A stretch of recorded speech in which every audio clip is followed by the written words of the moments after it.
This is Ocean Robbins, and I'm so excited that in 5 minutes we will begin day 4 of the 2019 Food Revolution Summit. Today we will be starting with Vani Hari at 8 a.m. Pacific Time, 11 Eastern, 3 p.m. GMT. An hour after that, we'll have an interview with Andrew Kimbrell, and at the top of the hour after that, we'll be on the line with Jeffrey Smith. The subject for today's interviews is Detoxify. Protect yourself and those you love. If you just joined us, this is Ocean Robbins, sharing some welcoming words. In about 5 minutes, at the top of the hour, we'll be starting today's broadcast as we come on the line with Vani Hari. Diana Wiles said, "Totally appreciated Sarai's interview. My son, who has MS, follows this clean regimen. I can't understand why this lifestyle and Dr. Swank's protocols aren't shouted from the rooftops. So much suffering could be alleviated. I shall keep on passing the word to anyone who will listen. Thank you, Sarai, for your uplifting information." And relatedly, Erberga Schiller said, "Thank you, John and Ocean, for your interesting and health-changing interviews. I was diagnosed with MS about 40 years ago. I am 82 now and kept, thank God, almost symptom-free, except for short flare-ups and stressing or leaving the veg diet. It was so refreshing and empowering to hear Sarai Stancic, MD, tell her story. Thank you, thank you, thank you. May you all be blessed. My hope and prayer is for the hospitals and care homes to upgrade the food they serve for the sick and elderly in their mercy. Watching and waiting." Well, Diana and Erberga, thank you both for sharing your experiences and your passions, which I share. And it was fascinating hearing yesterday from Dr. Sarai Stancic, about her journey, because the conventional wisdom is that MS is a one-way road. That is, it is not only irreversible, but even unstoppable. And of course, that it leads to a very debilitating place and ultimately to death. And to hear these stories and realize that we have documented evidence that it can be slowed, if not reversed, with healthy diet and lifestyle is stunning. And we see all around us the damage caused by the belief that food is a sideshow, when in fact what we are learning is that it is the absolute foundation of health. Most doctors have learned next to nothing about nutrition, about food and health in medical school. It's kind of like doctors that don't learn about firefighters that don't learn about water, to think that a doctor wouldn't be taught about the critical importance of food. But that's what's happened. And what we get to do now, all of us, is to get informed and get empowered, and in time to help create the change. Because you know what? If the people lead, the leaders will follow. When it comes to health, the leaders that we've been looking to, the doctors, the medical establishment, maybe you need to learn a thing or two from all of us as we get informed and take charge of our health journeys.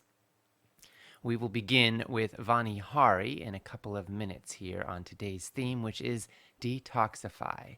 As we go through the day, I want to invite you to regularly refresh the comments on the broadcast page and to post your thoughts, your reactions, and your feelings, and to share any insights that you hear that you want to capture or to share with others.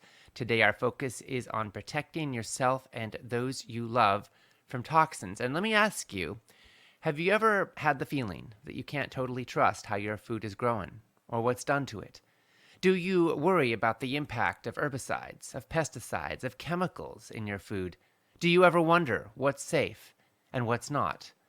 Do you feel concerned about the level of control that certain companies have over how our food is growing, even over government policy? Do you feel that the government is truly protecting you? Do you trust the regulations and the regulators to keep your food safe? Do you ever wonder if there's anything important that the agrochemical companies might not want you to know? Do you ever wonder what you can do about it? Well, today you are going to get answers. You're going to get insights, and you're going to get the knowledge you need to stand up for safe food for yourself, for your family, for your loved ones, and for your planet. Penny Peterson said this whole series is so informative. It upsets me so seriously that our food chain has become so horrid. Most people I know don't have a clue about the microbiome or have never even heard the word. I'm so grateful for this series. Well, Penny, we're grateful you're here. We are getting informed, we are getting empowered, and we're putting what we're learning into action. And together we are shifting history. In a few moments, you will hear us on the line with Vani Hari. At the top of the next hour, 9 a.m. Pacific, noon Eastern, 4 p.m. GMT, we'll be on with Andrew Kimbrell. An hour after that with Jeffrey Smith. As always, all the interviews are being expertly guided by my dad and colleague, John Robbins. I am so excited for today's speakers, and we are now ready for Vani Hari. Here we go.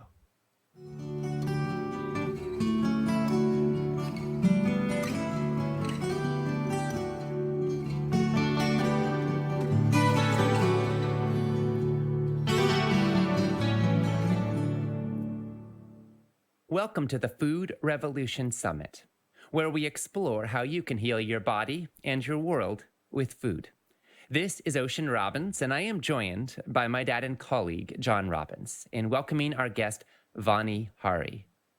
Vani Hari is a revolutionary food activist and New York Times bestselling author of The Food Babe Way and Feeding You Lies, How to Unravel the Food Industry's Playbook and Reclaim Your Health.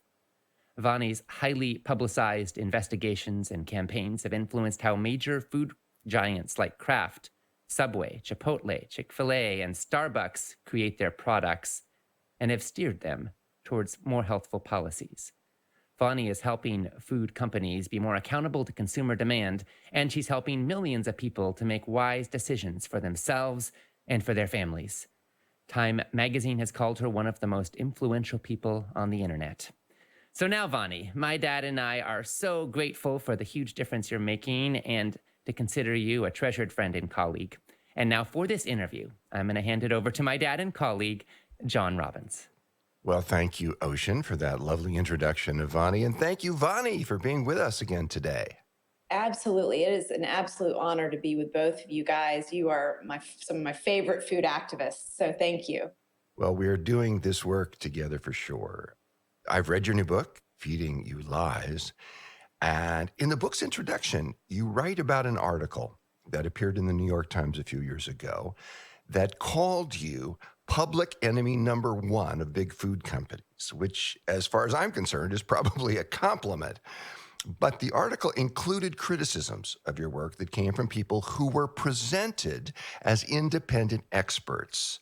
Now, one of these supposedly independent experts was sitting at the time on the board of directors of the largest manufacturer of caramel color, which happened to be the very same color that you were at that time actively campaigning to get Starbucks to eliminate.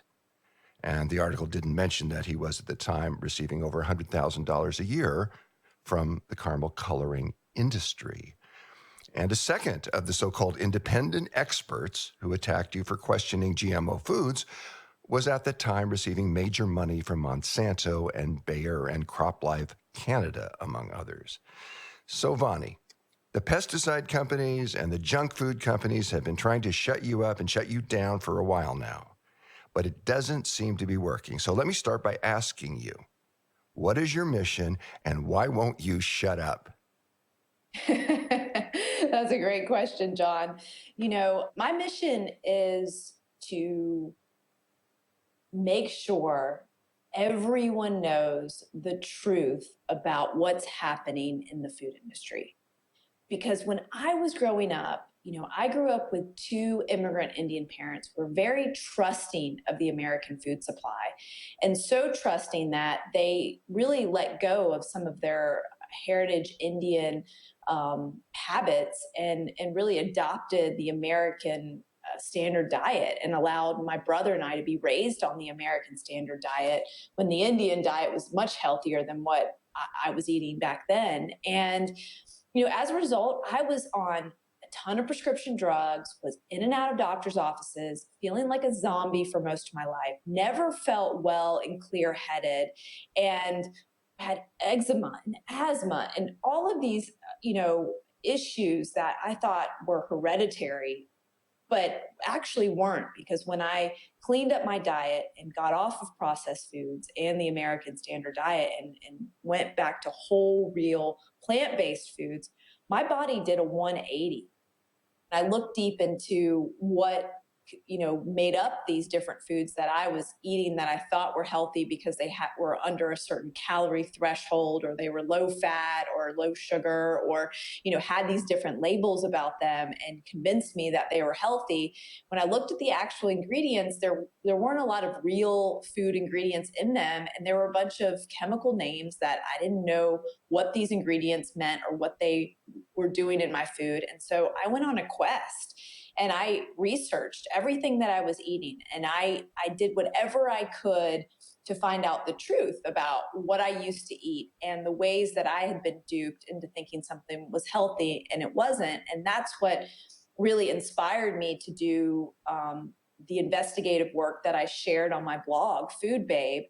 And I realized that not only was I duped, but so many others out there. And when people started to learn the truth about the food that they were eating and realizing that it truly wasn't healthy, that is when we started this huge movement and this amazing group of people who I call the Food Babe Army, the people out there that not only care about their health, but care about sharing this information virally so that they can get the word out about what's really happening in the food supply. And, we've been able to change so many different multi-billion-dollar corporations for the better as a result of just sharing the truth about what's happening with our food supply. And so my mission is really about educating the public about what's really in our food so that they understand what they're eating. Because I think the most important thing that anyone can do in terms of their health is know the ingredients of what they're putting in their body.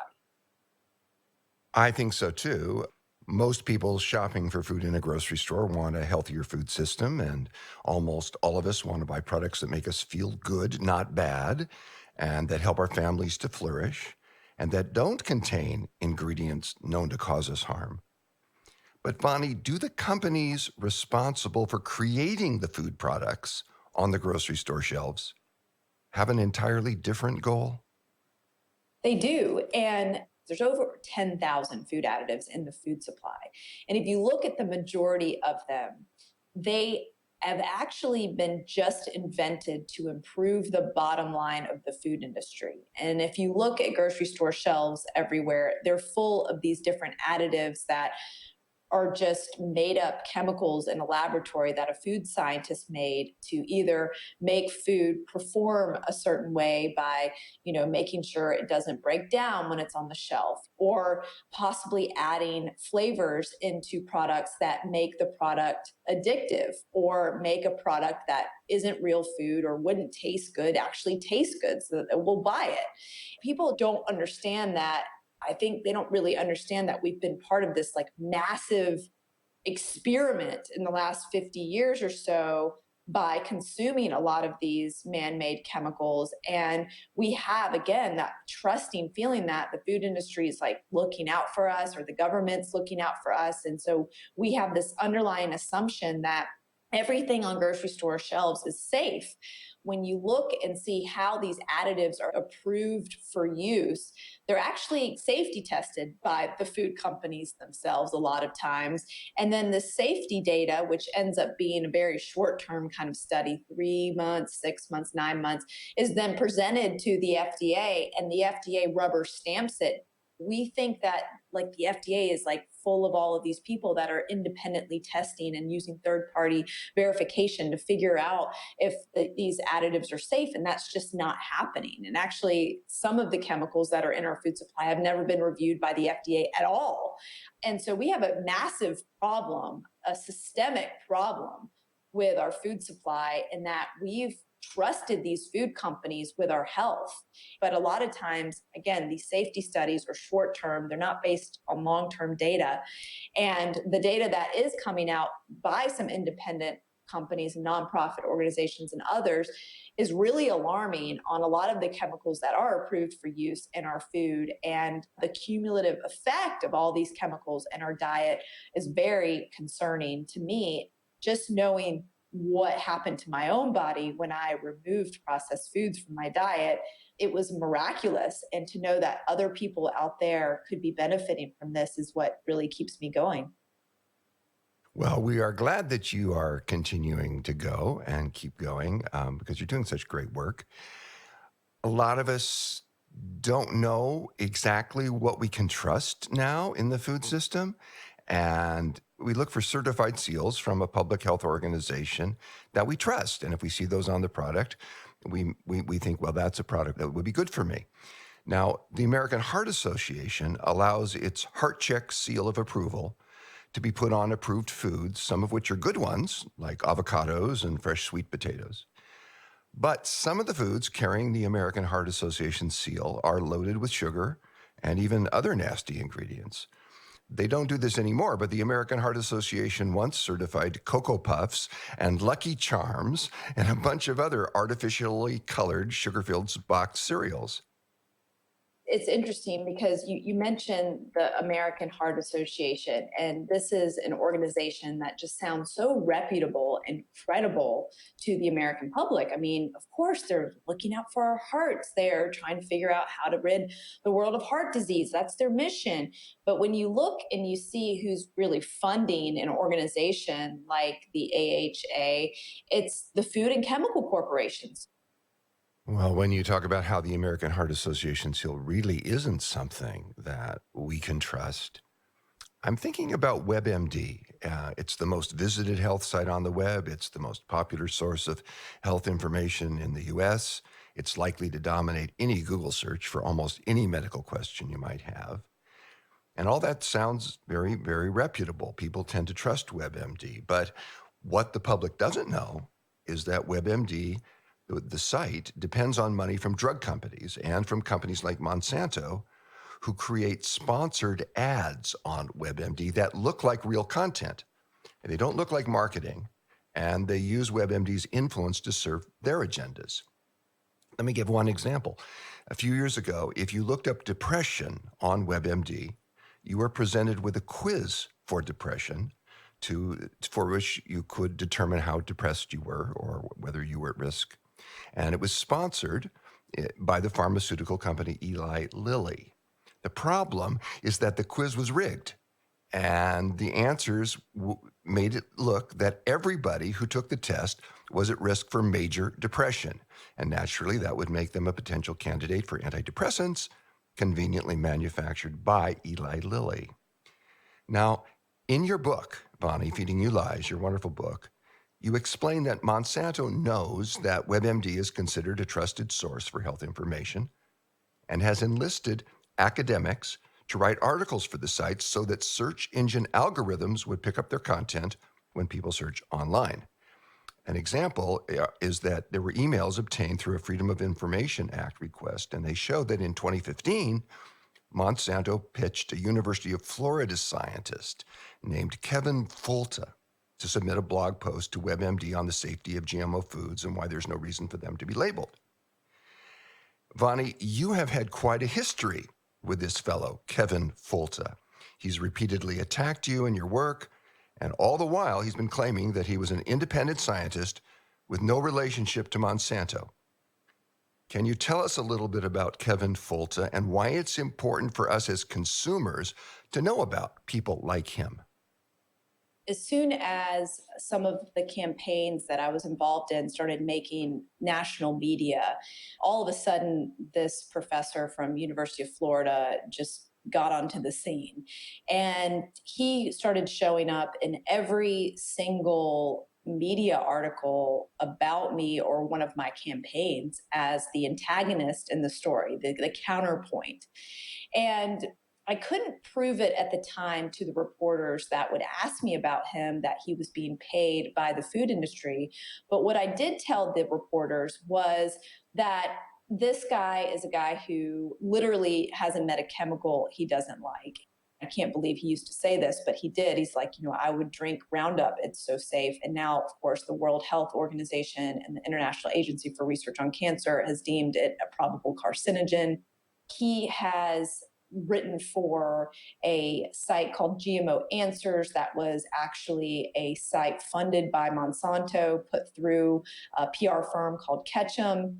And I knew these things at the time, and I would tell reporters this, like, please look into his sources and see where he's getting his funding for, because, this guy is obviously connected to the chemical and food industries, and you need to find out. And, the reporters would ask him, and he would deny any type of ties. And he denied it so repeatedly. It's been documented over 10 times that he said in public that he had no ties to Monsanto or to any other chemical corporations. But it was the amazing work of Pulitzer Prize winning journalist Eric Lipton at the New York Times that exposed this.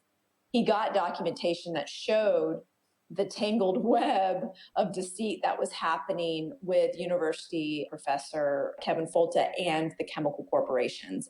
This guy was getting paid right there in black and white by Monsanto to be part of their communications team, to basically communicate on their behalf. And, part of that work was attacking activists like myself in the public eye and being part of a rapid response team, which Monsanto had, which was basically leave no comment left behind on the internet, left unanswered about GMOs. And so that meant anything you'd see in forums, on social media, anything you would see in the public eye, any article that would get written, any type of comment section on any major news channel, there would always be a slew of pro-chemical arguments that would try to counteract the risks associated with these chemicals that the article was stating. I find it stunning that Monsanto would pay people and create a rapid response team to contradict comments on the internet that questioned GMOs. It's so polluting of the public discourse when they do that. It just contaminates the conversations and makes people afraid to speak up with their reservations about GMOs or their desire to see GMOs labeled. It makes it appear as though the Monsanto argument is widely held by the public. It's like there's some kind of thought police not allowing any comment that they don't like to go unchallenged. It's creepy, really.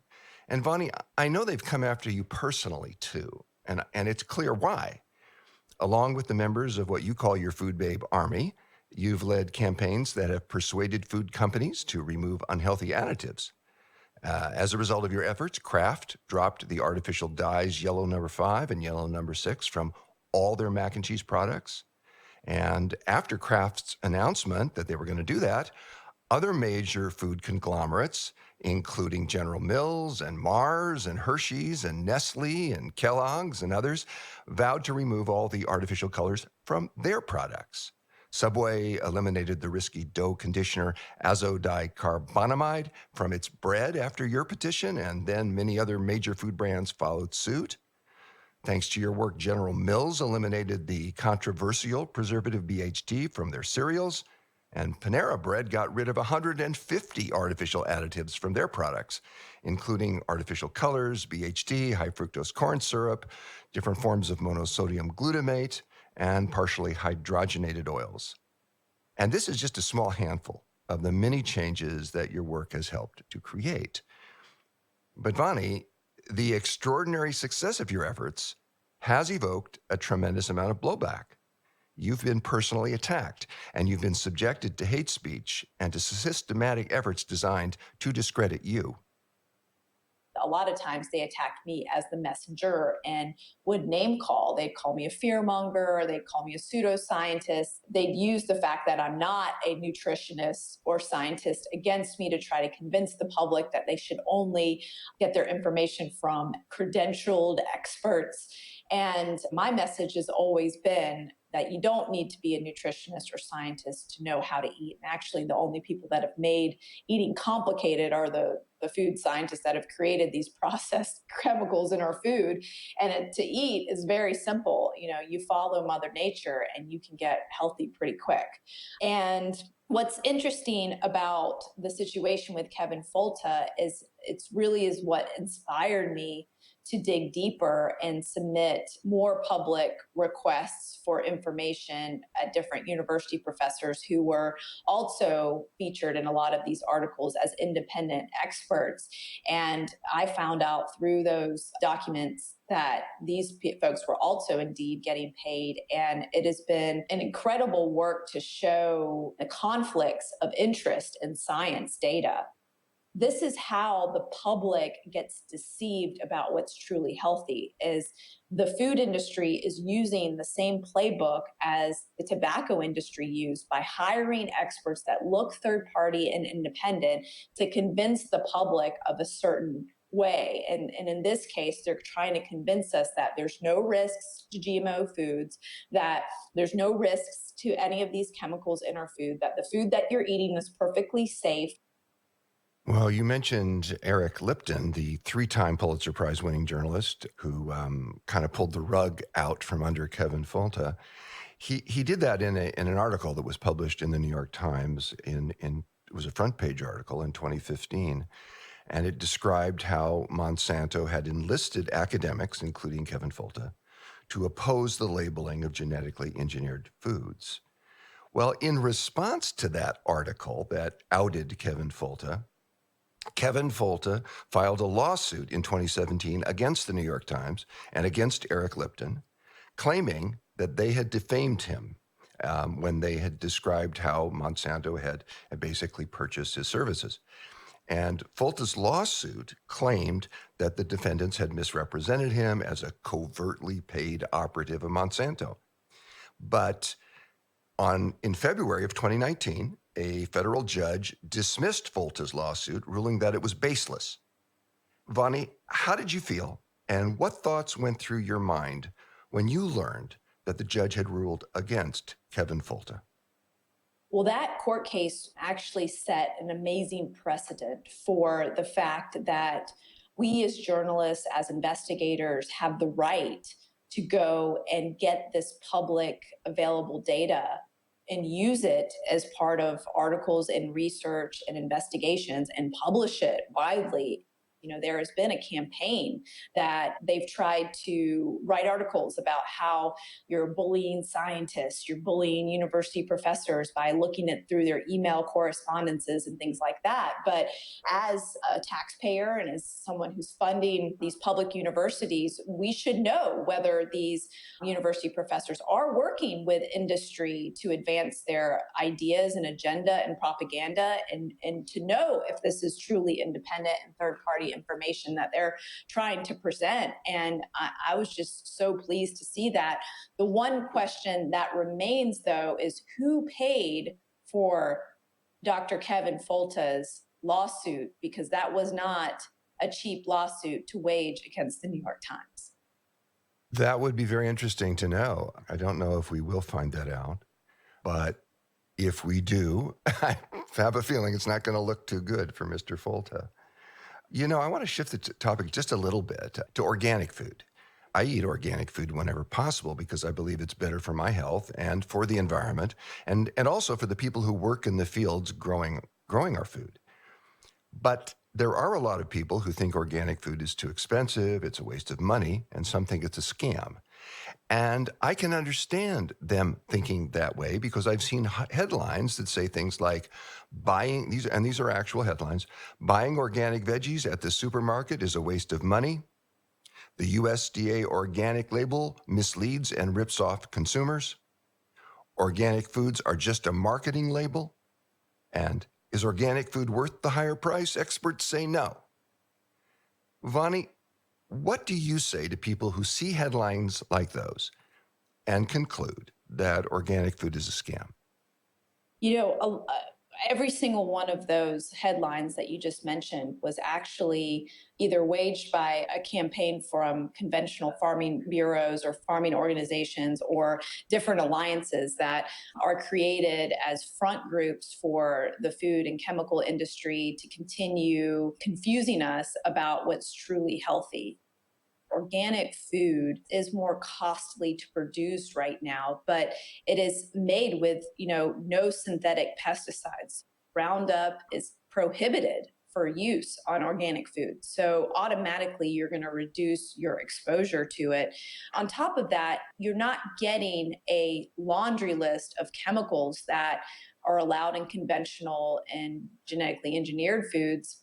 There's a whole list of prohibited ingredients in organic foods, things like artificial food dyes and different preservatives, things like monodiglycerides that people see that in all of their bread products and crackers and things like that. And people wonder, well, what's this chemical in our food? Well, this is a chemical that wouldn't be allowed in organic food. So when you buy a USDA certified organic label, you're automatically avoiding a lot of these chemicals. And not to mention just the other ways it's produced. Organic foods are not allowed to be produced with hexane. And people are like, what? Hexane is used to produce my food. Hexane is a very carcinogenic gas or neurotoxin, and it's actually used to extract oils. So if there's any kind of corn oil, sunflower oil, canola oil, soy oil, that isn't expeller pressed, that is just normal everyday oil, there's a good chance that has been extracted with hexane. And this is residue that does remain in the oil that the FDA does not test. But this is, again, prohibited in organic. When you think about the production of organic meat, you can't have any growth promoting antibiotics. You can't have any growth promoting hormones in organic food, and you can't have any drugs like ractopamine, which is a drug that is usually given to pigs in this country. It's banned in dozens of countries because it's shown to cause cancer and harm even animals that it's given to. If the public really understood how their food was being produced, they'd start to demand that everything be organic. And they don't want that. Yes, the pesticide companies don't want that. And I hear you saying that organic food is better for many reasons, including that it's grown without pesticides and without herbicides and insecticides and all these other biocides that are really poisons. And it's grown without synthetic fertilizers as well. And organic food doesn't include some of the really nasty ingredients that are too often allowed in U.S. food products. And many of those ingredients, those nasty ingredients, actually aren't allowed in food products in Europe, for example. You say in your book that if we really want to understand how broken the American food system is, we just need to walk into a grocery store in Europe and look at the ingredients in their products. Can you explain? Yeah, absolutely. So, one of the big investigations I did when I eventually quit my corporate job to be a food activist full time was to compare United States products to products overseas. I had a friend, a college buddy of mine, she was living overseas in London, and I would have her go to the Tesco there, which is like their Walmart or their Costco. And I would have her go to Tesco and buy a lot of the same products we have here in the United States. And I would have her take pictures and she'd mail me back packages so that I could compare and look at these different products. And it really just was such an amazingly stark difference. It was so maddening that it actually convinced me to start a campaign actually to take on Kraft mac and cheese. And Kraft mac and cheese is a perfect example of this, where they were selling their mac and cheese product in the UK without artificial food dyes. So they had paprika and beta carotene. Here in the United States, they were using yellow 5 and yellow 6, both synthetic artificial food dyes made from petroleum. And these synthetic food dyes, according to a Southampton study, showed that children can have hyperactivity from. So in Europe, they enacted a warning label for any product or any manufacturer that decides to use artificial food dyes that says may cause adverse effects on activity and attention in children. So parents and the consumers were warned that any kind of product that has artificial food dyes could cause this reaction in children. And I can't but help to think about all of the kids that are taking medication in this country for hyperactivity and don't know that artificial food dyes could be actually causing that. And if they just eliminate them, they could feel better and focus more at school and have better grades. And this with Kraft macaroni and cheese made me really angry because I felt like Kraft knew that their product had risks to children based on data that was presented from other countries and regulations they had to follow on other countries. But instead of following that for all of the countries and for all of their products, they decided, you know what, we can get away with it here in the United States. The FDA allows us to do this without a warning label. So, you know what? We're going to continue selling this mac and cheese here in the United States with yellow 5 and yellow 6, but overseas, we're actually going to avoid their warning label because we don't want anyone to know that our product could be risky to children. So we're going to just take out the ingredients, replace them with paprika and beta carotene so we can avoid the warning label. That is one of the most hypocritical double standards of an American company possible. And it just shows that our entire system is screwed up.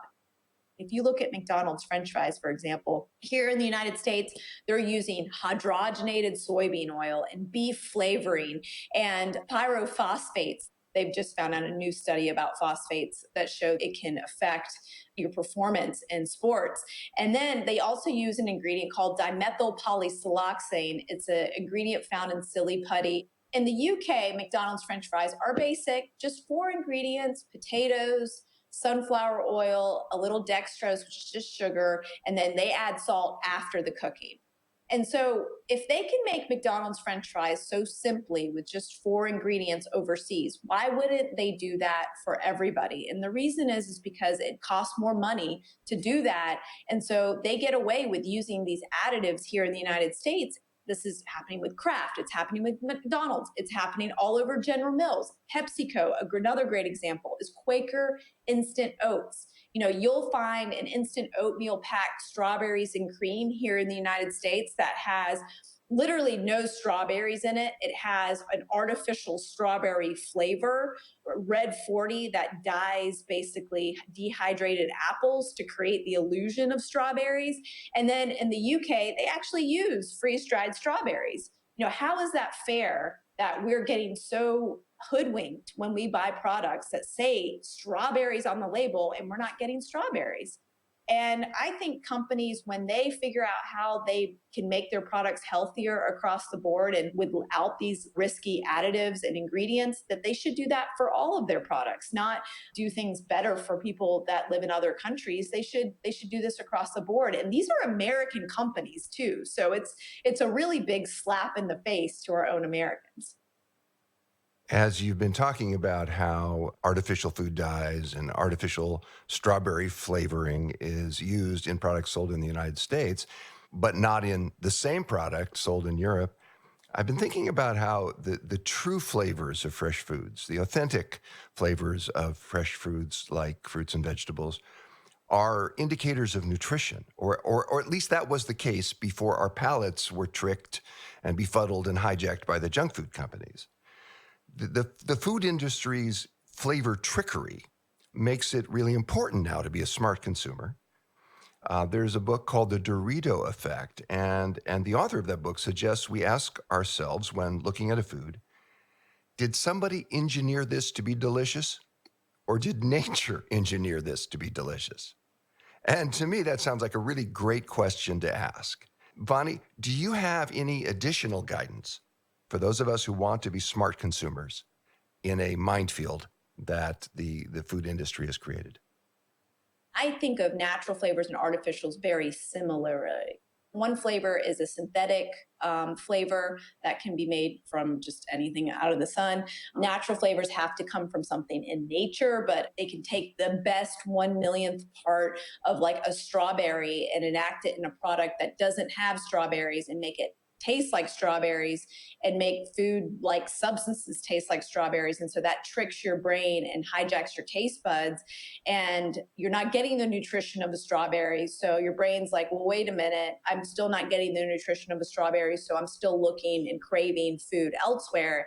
And that's one of the big issues with these flavors is they create the addictive quality to food and they mess with your cravings. And they They literally hijack your taste buds. I think the person who came up with that phrase was David Kessler, the former head of the FDA.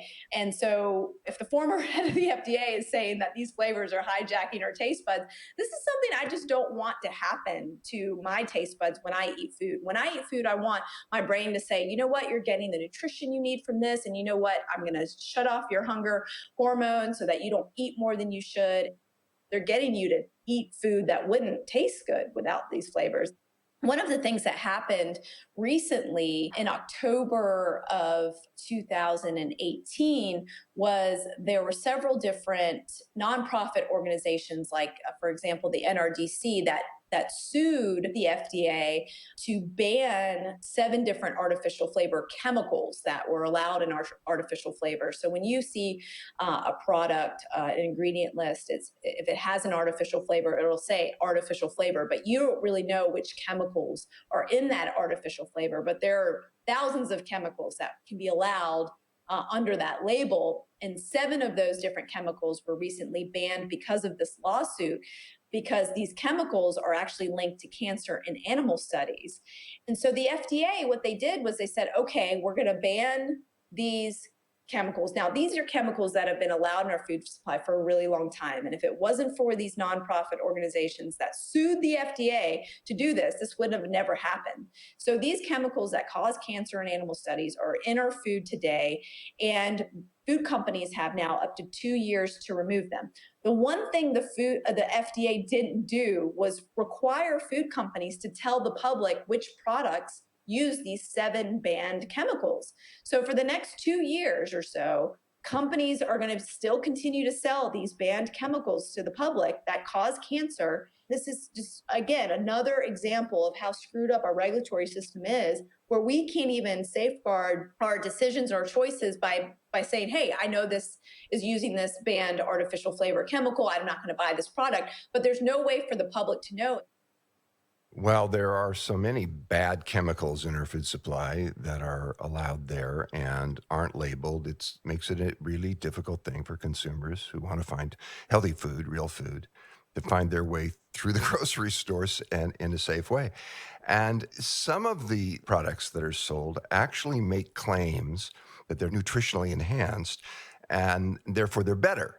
And these can be attractive to a consumer. I mean, I've seen processed foods that I've seen breakfast cereals with added vitamins, white bread with added fiber, even soft drinks with added vitamins like Diet Coke Plus, which brags that it's healthy because it contains vitamins B6 and B12.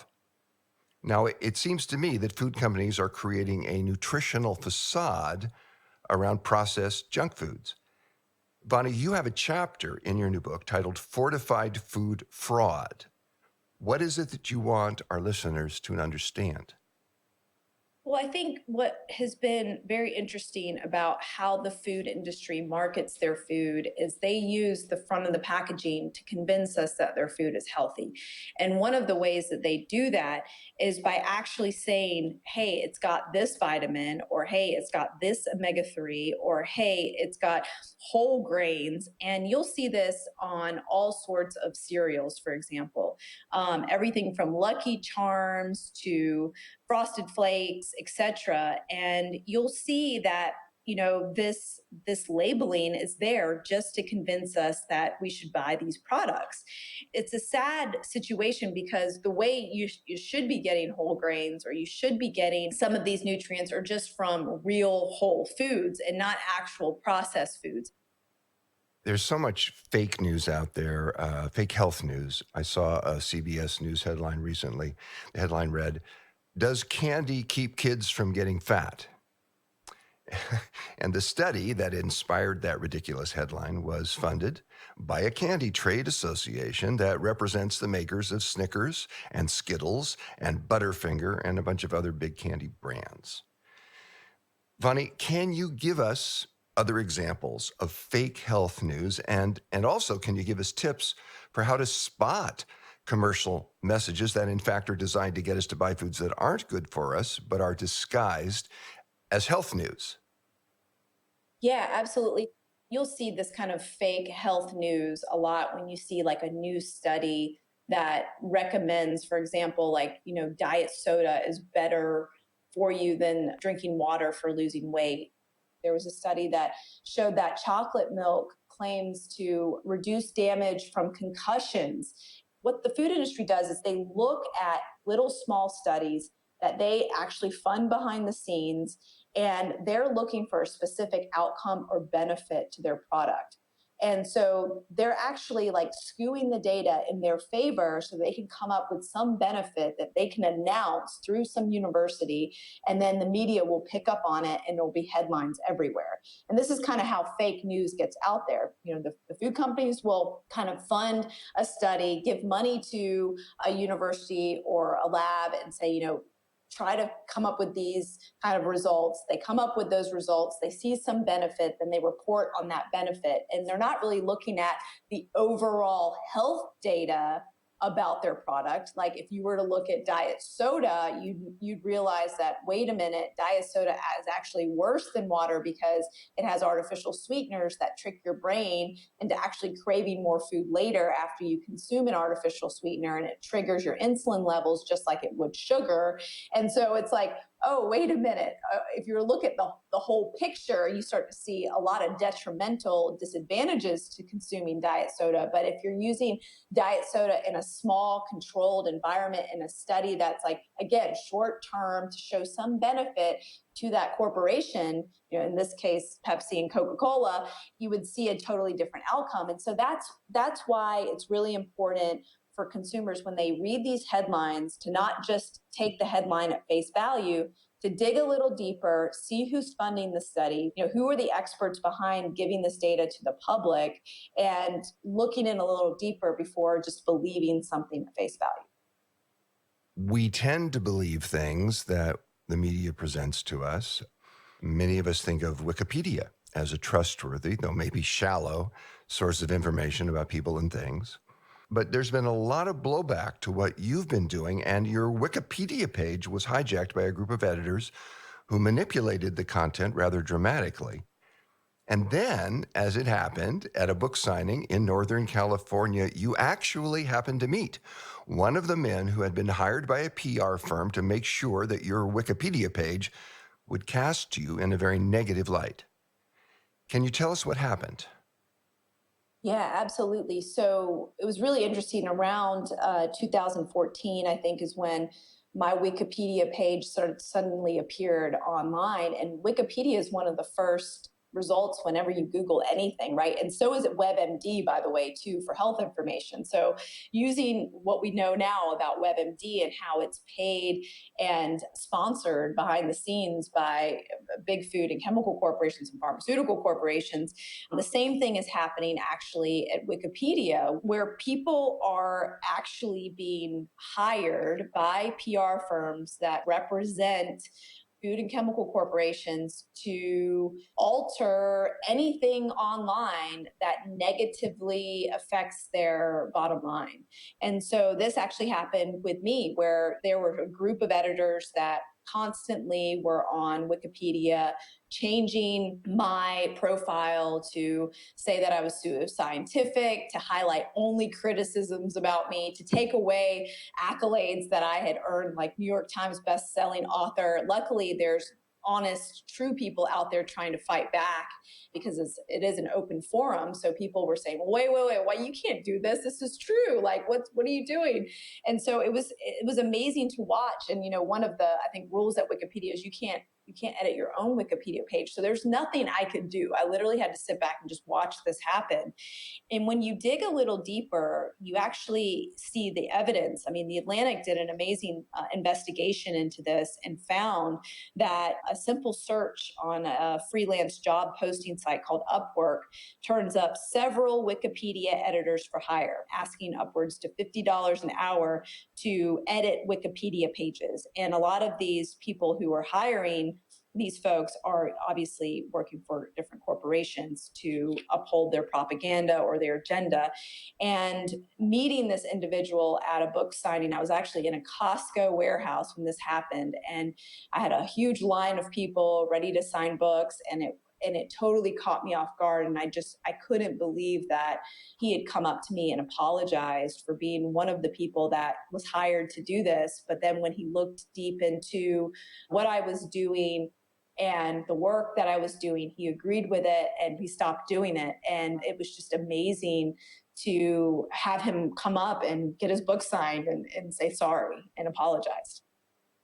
That is really amazing. And it shows that he got exposed to your work by being employed to undermine it and to make you look bad. But when he got exposed to it, he wanted to come to your book signing and apologize. That's very telling. I kind of feel like there's a message in that. I mean, you've gotten so much blowback to what you're doing. There have been many unfair articles about you. You've been personally subjected to hate speech and cyberbullying. You write that one of your favorite sayings is "no mud, no lotus." Vani, what does that saying mean to you? This is a phrase from a famous Buddhist monk. His name is Thich Nhat Hanh. And that phrase, no mud, no lotus, means without struggle, there can be no progress. And so when I think about all the attacks on my character and the attacks on me as a messenger, I realize that this work is much bigger than myself. That the struggles that I have had personally as an activist are 100% worth it when it comes to the bigger goal at hand, which is getting the truth out about what's happening in the food industry and providing people with the tools and the habits to create an amazingly healthy life for themselves. Well, that is beautiful. We live in a world where food companies and drug companies and pesticide companies seem to have very few qualms about profiting from selling products that are harming us and harming the earth. We desperately need people like you, Vani, who will stand up to those forces. And I've watched your career as a food activist blossom in the past few years. And I've been thrilled to see your new book come out and to see you emerge as one of our leaders. Yeah, I'm sorry that you've had to go through the attacks that you've had to endure, but you've emerged transformed and from that, and you healed yourself, and you're working so effectively for a greater healing in our world. And I so appreciate that about you. And on behalf of Ocean and myself and everyone who's part of the food revolution, I thank you for your extraordinary work and, of course, for being with us today. Thank you so much, John and Ocean. I really appreciate it. I know you guys have had your fair share of criticism and attacks as well, being food activists. And this work isn't for the faint of heart. So I just appreciate your courage and all of your fearlessness. Really appreciate you both. Absolutely. Well, we make each other stronger when we join forces, as we're doing in this summit. We've been talking with Vani Hari, founder of foodbabe.com and author of the bestseller Feeding You Lies: How to Unravel the Food Industry's Playbook and Reclaim Your Health. Vani, you are a clear, committed, compelling voice of sanity, and we are so grateful for your bold work, your visionary leadership, and your partnership in the food revolution.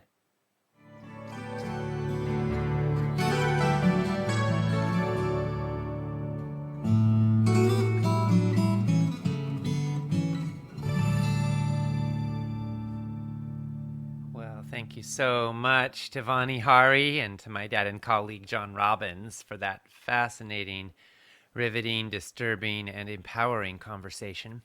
To express your opinions on what you've been hearing and to find out what others are saying, post and engage in the comments on the broadcast page. Make sure to refresh those comments using the button that's provided there so that you can see the most recent ones. Our next presentation will be an interview with Andrew Kimbrell starting at the top of the hour, 9 a.m. Pacific Time, noon Eastern, 4 p.m. GMT, followed by Institute for Responsible Technology founder Jeffrey Smith at the top of the hour after that. Renee Garavet said, "I love the Food Babe. She does an amazing job helping us get the transparency and truth about what is happening in the food industry. Thank you for all that you do, Vani." Yes, Renee, I am so grateful for Vani as well and what she calls the Food Babe Army hundreds of thousands of people who have joined her in signing petitions and speaking out and organizing. Together, Vani and the Food Babe Army have shined a light on a lot of things that the food industry doesn't maybe want us to know. And they've also helped to create some significant changes in industry practices, for which we're all grateful. Cheryl Iwasaki said, Vani is giving me a lot of new info. This is amazing. Thank you for this summit. And Barbara Congleton said, Vani Harvey's interview has been very enlightening. Thank you for bringing this information to us. Rose Pickering said, hi, Vani. Thanks for enlightening us about the dangers of GMOs. I have been eating organic for some years now. Had to switch, not by will, but by force. And I say that because I'm a breast cancer survivor for 7 years now. So thank you for empowering me to keep doing the right thing. Well, Rose, thank you for sharing this with us and for making the change. We're so glad that you are a survivor for 7 years now. You know, there's the saying that pain pushes and vision pulls. And a lot of us are motivated to make changes because we have to, because our survival is on the line. And it's incredible what a motivating force that can be. And in a toxic food culture where junk food is all around us and where many of us are actually chemically addicted to junk foods, it can take a powerful force sometimes to wake us up. The tragedy, I think, for a lot of people is that sometimes by the time they realize how high the stakes are, it's too late. We don't always get a second chance. Some of us do, some of us don't. And I'm so grateful that you got a chance to make changes, and it sounds like they're working for you. And for everybody listening, you don't have to wait until your life is on the line to make changes that could make all the difference. We heard from Ruth Tinkham, who said, Vani is such a force. Thank you for all your efforts in standing up to so many without letting them shut you down. I have followed some of your efforts, and what you have exposed is amazing and scary. You have opened my eyes with amazement. We also heard from Sandy Dev Kelly, who said the FDA is supposed to protect us. From what I see, they are not doing that. How are we supposed to trust the organic label? Is the product actually organic, or are they lying to us once again? Well, Sandy, USDA actually is the agency responsible for managing the organic label in the United States. And there is a certification process in place, and it is fairly adhered to. I certainly can't say that everything with that label has been tested, but there are decent protocols in place. And ironically, the funding for that comes largely from the organic producers who pay a fee to have their products certified. And then in turn, that fee is used by the various regulatory agencies to monitor. And the good news is that keeps it somewhat intact. There are certain rules. Organic certified foods are not grown with the chemical pesticides, for artificial fertilizers. They're produced without GMOs and without toxic sewage sludge. Organically raised animals are fed organically grown feed and are free from hormones and antibiotics. So there is some substance to all of that, and these things mean a lot. Even imported organic foods have been certified to meet these criteria. However, there are efforts, as organic goes bigger and more mainstream, there are efforts to water it down in any way possible. So there are all kinds of pesticides that are certified organic, but that are maybe not anything you or I would want to eat or drink. In this context, it becomes more important to wash your food. If you're getting it from a farmer's market, from a farmer you trust, or you grow it in your own backyard, you might even think that a little bit of dirt could be good for you. But if you don't totally trust where it's coming from, or you don't know where it's coming from, then washing fruits and veggies is a really smart idea, unless you peel them in particular. And even if you peel them, you may want to give them a little wash first. Our research has found that the best way to wash produce is with baking soda. You add about a tablespoon to a few gallons of water and let your produce soak in there for 15 minutes. And then you rinse it off, and that can get off most of the pesticides that may be on the surface of the food. So that can be very helpful. And, I want to say a little bit more about organics and food safety in general. We live in a polluted world.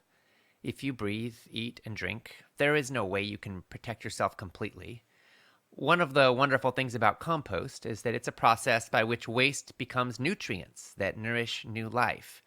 And to a great extent, when manure is composted properly in organic agriculture, that's what can happen. But at the same time, some toxins do make their way even into organic crops. And of course, a lot of the manure that's being used today on our even organic crops comes from factory farms. So there's no way to be absolutely perfect, but we can't make the perfect into the enemy of the good. We live in a world where we're all going to have a certain amount of exposure to toxins in our air, water, environment, and yes, our food and our everyday lives. The household products we use, we just want to do the best we can, right? We learn and we grow and we do the best we can. And hopefully, when your body is taken care of well, when you produce the healthiest life you can, you have a bit of resiliency. You have the ability to respond to some of the toxins you do encounter as well as possible. We heard from Ana Arroyo Perez, who said, "So excited about today. Even my husband is on board with this. I feel this summit is the best thing to happen to us this year. Having thyroid cancer and hormonal issues before 30 was an eye-opener. I need to make these changes for my own health." Well, yes, Anna, thank you so much for sharing with us. And we send our love and our prayers to you in your cancer healing journey. And I'm so happy that your husband is with you in this. And we all are grateful that you're here with us too, and that he is. And now I want to share with you a pre-recorded testimonial from Dawn Aragon, a clinical psychologist, an acro yogi, and a mom from Seattle, Washington. Dawn participated in a past Food Revolution summit, and it changed her life. Here is her story, pre-recorded for you in her own words. Hi, everybody. This is Dawn Irene Aragon, co-founder of PrimalTrust.com. I'm a licensed PhD clinical psychologist, certified yoga, acro yoga teacher, and a mom. I'm here to share with you my Food Revolution incredible story. Throughout my teenage years, I struggled with depression off and on and significant struggles around my relationship with food. Despite that, mind over matter, I rocked out my PhD. I was an extreme athlete, triathlete, advanced yogi, endurance horseback racer, until I hit my 40s and had my son. After 2 years of sleepless nights, working full-time, going full bore, I hit a complete wall. I went to my primary care provider. She gave me a powerful benzodiazepine, sent me to every specialist under the sun, with no one who could really help me. No relief whatsoever for any of my symptoms. After 5 years of studying, self-study, trying to figure out how to help myself, I ran across the Food Revolution Summit. I downloaded their information, and there was something really unique about what they had to offer. So I listened and studied avidly what those speakers had to say. I bought the empowerment package and started to really apply the principles that were really new. I had thought I knew everything about nutrition, but this summit really opened my eyes to a new way of self-healing. A year later, I am ecstatic to report I am depression-free for the first time since I can remember. I have transformed my relationship with food in ways that I never imagined possible. My most recent medical exam, my labs were within normal limits or better. I have more vitality, spark for life, joy, happiness, a new relationship that supports me in every way, nourishes me in every way. I encourage you to pay attention, open your heart and mind. The Food Revolution has answers for every single person who's ready. Thank you all so much. Take care. Be well. And thank you to Dawn for sharing her moving story with us. What a powerful story. I love these stories because every one of them shows us what's possible and shows us that this isn't just theory. This is real. Our lives are on the line, and when we make the healthiest choices available to us, we optimize our ability to thrive, to heal, to transform, and to recover. Whatever your body has been through, whatever challenges you may face, I want you to remember that your body has extraordinary healing capacity, extraordinary resiliency, extraordinary wisdom to replenish and recover. You can heal from cuts and wounds and breaks and even from sicknesses and viruses that weren't even invented yet when you were born. The world is always changing, and so are our bodies in their ability to respond. Tara Zamadia said hi to the Robbins family and special guests. Thank you for providing this summit and giving us so much important information. I'm from Australia. There is nowhere that would provide such powerful information, so I've shared it on Facebook. Due to the time difference, I try to stay up as this summit is so interesting and addictive that I want to know more. This is the first time for me joining the summit. I only just found it 5 days ago, so thanks again. Well, Tara, we don't want you to have to stay up super late because we want to help you get good sleep every night. So you're welcome to join us for all the live broadcasts, but we also are going to gift you with an empowerment package so you can own the summit for life. Anytime, day or night, you can listen to the recordings, you'll be able to read the transcripts, and you'll have the action checklists to help you capture the top takeaway highlights from each interview so you can put them into action in your life. Congratulations. I'm sure you'll put it to good use. And now it is time for us to move to the next segment of our broadcast, an interview with attorney and Center for Food Safety founder Andrew Kimbrell.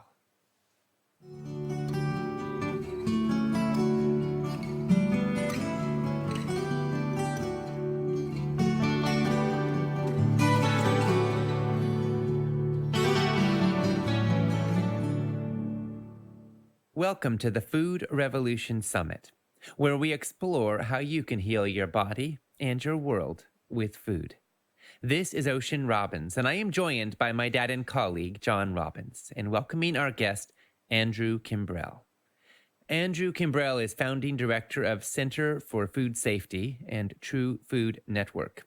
He also serves as director of the International Center for Technology Assessment and co-founder of Foundation Earth. As an attorney, Andrews led numerous precedent-setting legal cases, including the court challenge that led the U.S. Supreme Court to force EPA regulation of greenhouse gases. Andrew also pioneered the legal strategy that led the Supreme Court to rule that DNA is not patentable. He's a leading voice challenging the spread of genetically engineered foods, and a champion for a safe and sustainable food supply for all of us. So now, Andrew, we're so grateful for your work and for this time with you. And now for this interview, I'm going to hand it over to my dad and colleague, John Robbins. Well, thank you, Ocean, for that introduction. And thank you, Andrew, for being with us once again. John, a pleasure to be with both of you, you and Ocean, and congratulations to all the work you guys are doing. Really, really helping this food revolution get going. It's always a pleasure to be with you. Well, thank you for that, and thank you again for being with us. For decades now, we've been seeing industrial meat production moving in one consistent direction: more confinement of animals in incredibly cruel conditions, more reliance on antibiotics and hormones and other animal drugs, and more corporate control over the food supply. And meanwhile, fewer animals raised on family farms under humane conditions.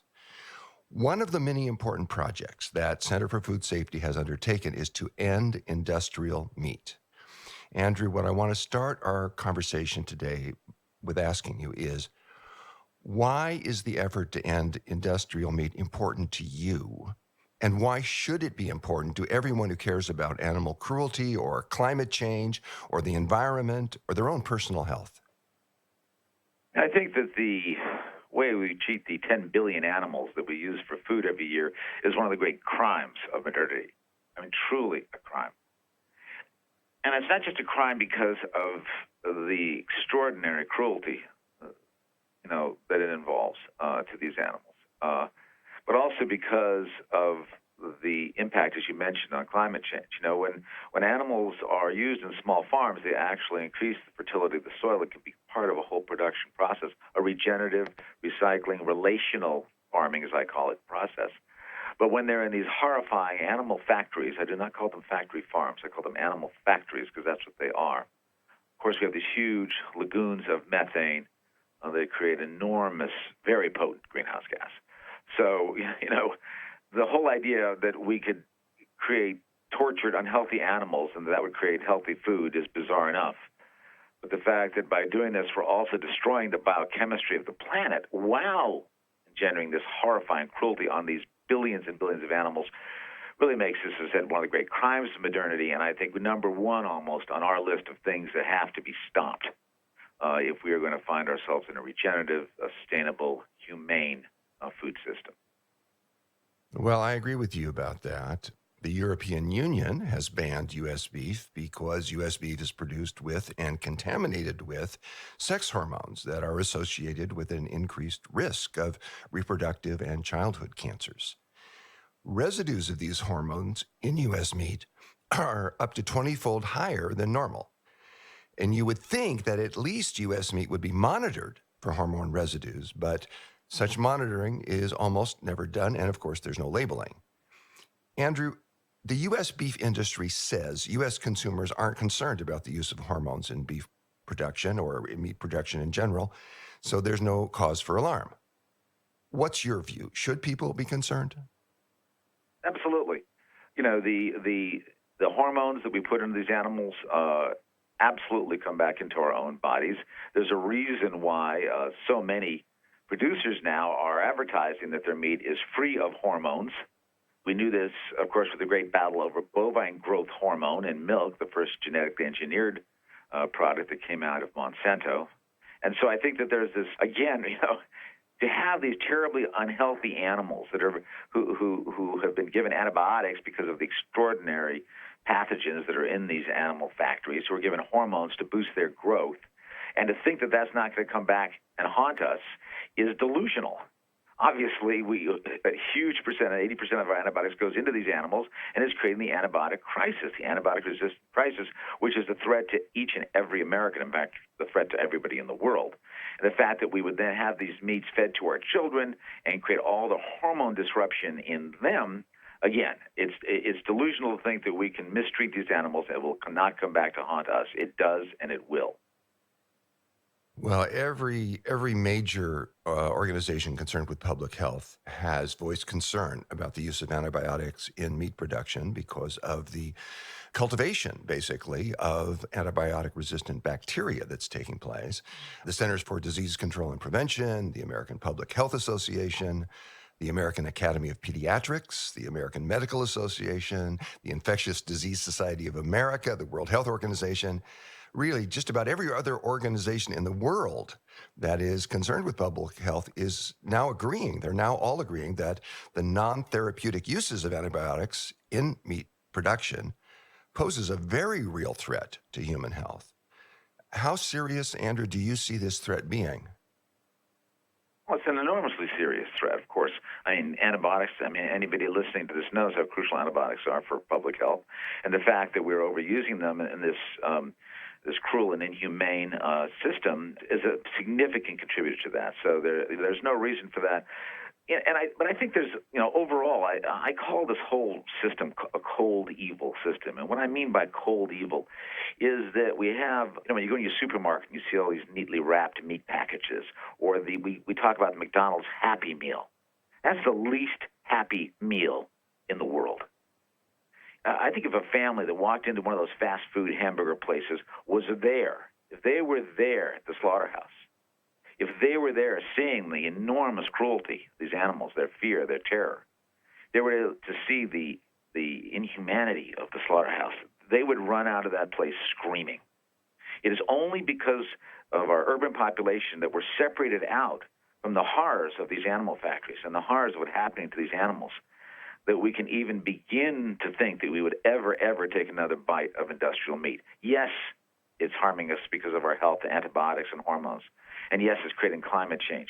But it isn't just an environmental crisis, and it's not just a health crisis. John, as you know, it is a moral crisis. Yeah, it seems to me that it's an insult to the human-animal bond, that it's depriving all of us of the ability to live in a compassionate world, to have a relationship to the other creatures that draw breath from the same source as we do. That's ethical. that's humane, that's compassionate, that's in alignment with our desire to see peace on this earth. That's so true. This is violence. When you think of what's happening in these places, there's no other word.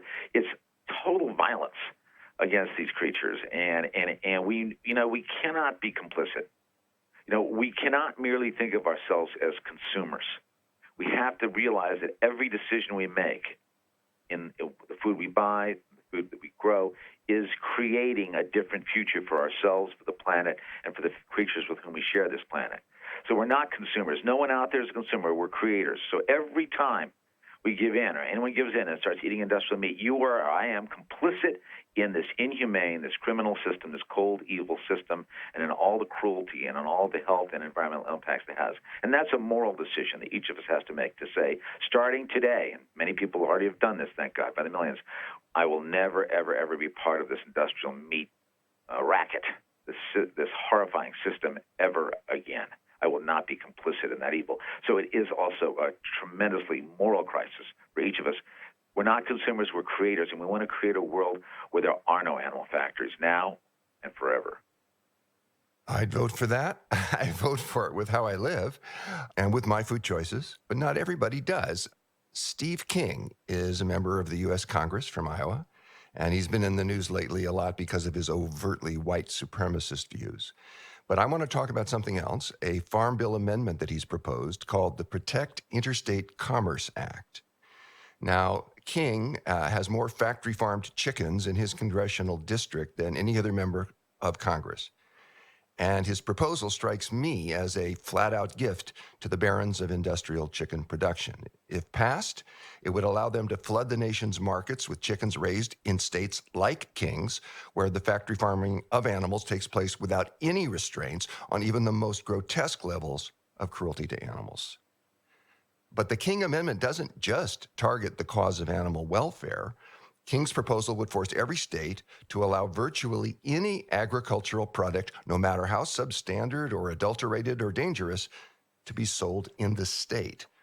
Andrew, U.S. Congressman Steve King's amendment strikes me as a craven attempt to hijack the Farm Bill to hold off the wave of consumer choice that is increasingly turning against the most extreme forms of cruelty in the production of industrial meat. How do you see it? Yes, this is not new, sadly. And it's not surprising it comes from somebody like Steve King because of his abhorrent views on immigrants, his totally racist and white supremacist views. The man clearly has no moral center or no moral core. But having said that, I think every farm bill that I have been involved in the last 24 years, there's been an attempt, by people like King, by the big industrial meat markets and industry to say, listen, we want to preempt all state, in every state, any welfare laws in these states, any food safety laws having to do with meat, we want to preempt them and say, no, you can't do anything more than the feds do. Now, we've defeated it every time. We defeated it this last time. But it's still there. It's always a threat. They definitely are going after any state welfare, animal welfare laws, any kind of state health laws.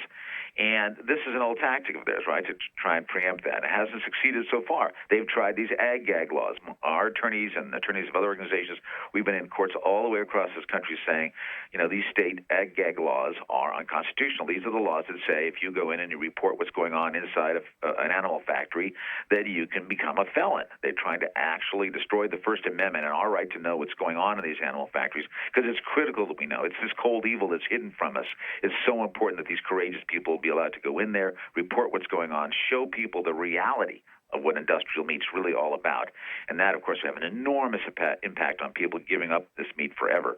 So these ag-gag laws, these attempt to preempt state laws and local laws, this is all just part of the meat racket.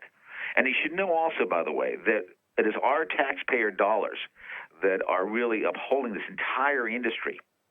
The insurance that is given these companies is ridiculous. It is a complete Ponzi scheme by which our government gives tens of millions of dollars to the chicken industry and to the pork industry, which allows them to basically, the Ponzi scheme allows them to produce the meat that they produce, fire anybody that's not producing enough, and if these people go out of business, the companies don't lose, it's the farmers who lose. So it is really the entire structure of this, and it's a wonderful book called The Meat Racket, by the way, which I recommend to all of your listeners, which really says, hey, listen, this is the financial underpinnings of this. We, the taxpayers, this is not a profit-making industry. This industry only makes profits because it's subsidized by federal insurance taxpayer money. It is the basis of all of this. If we can get rid of that, and it's something we're trying to do at Center for Safety, if we can get rid of these basic subsidies, the entire industry will collapse. Which is something I'd love to see. I'd love to see the subsidies go to healthy food. We should be making fruits and vegetables more available and less expensive and more accessible to everybody. That's where our subsidies should be going, to the foods that will make people healthier.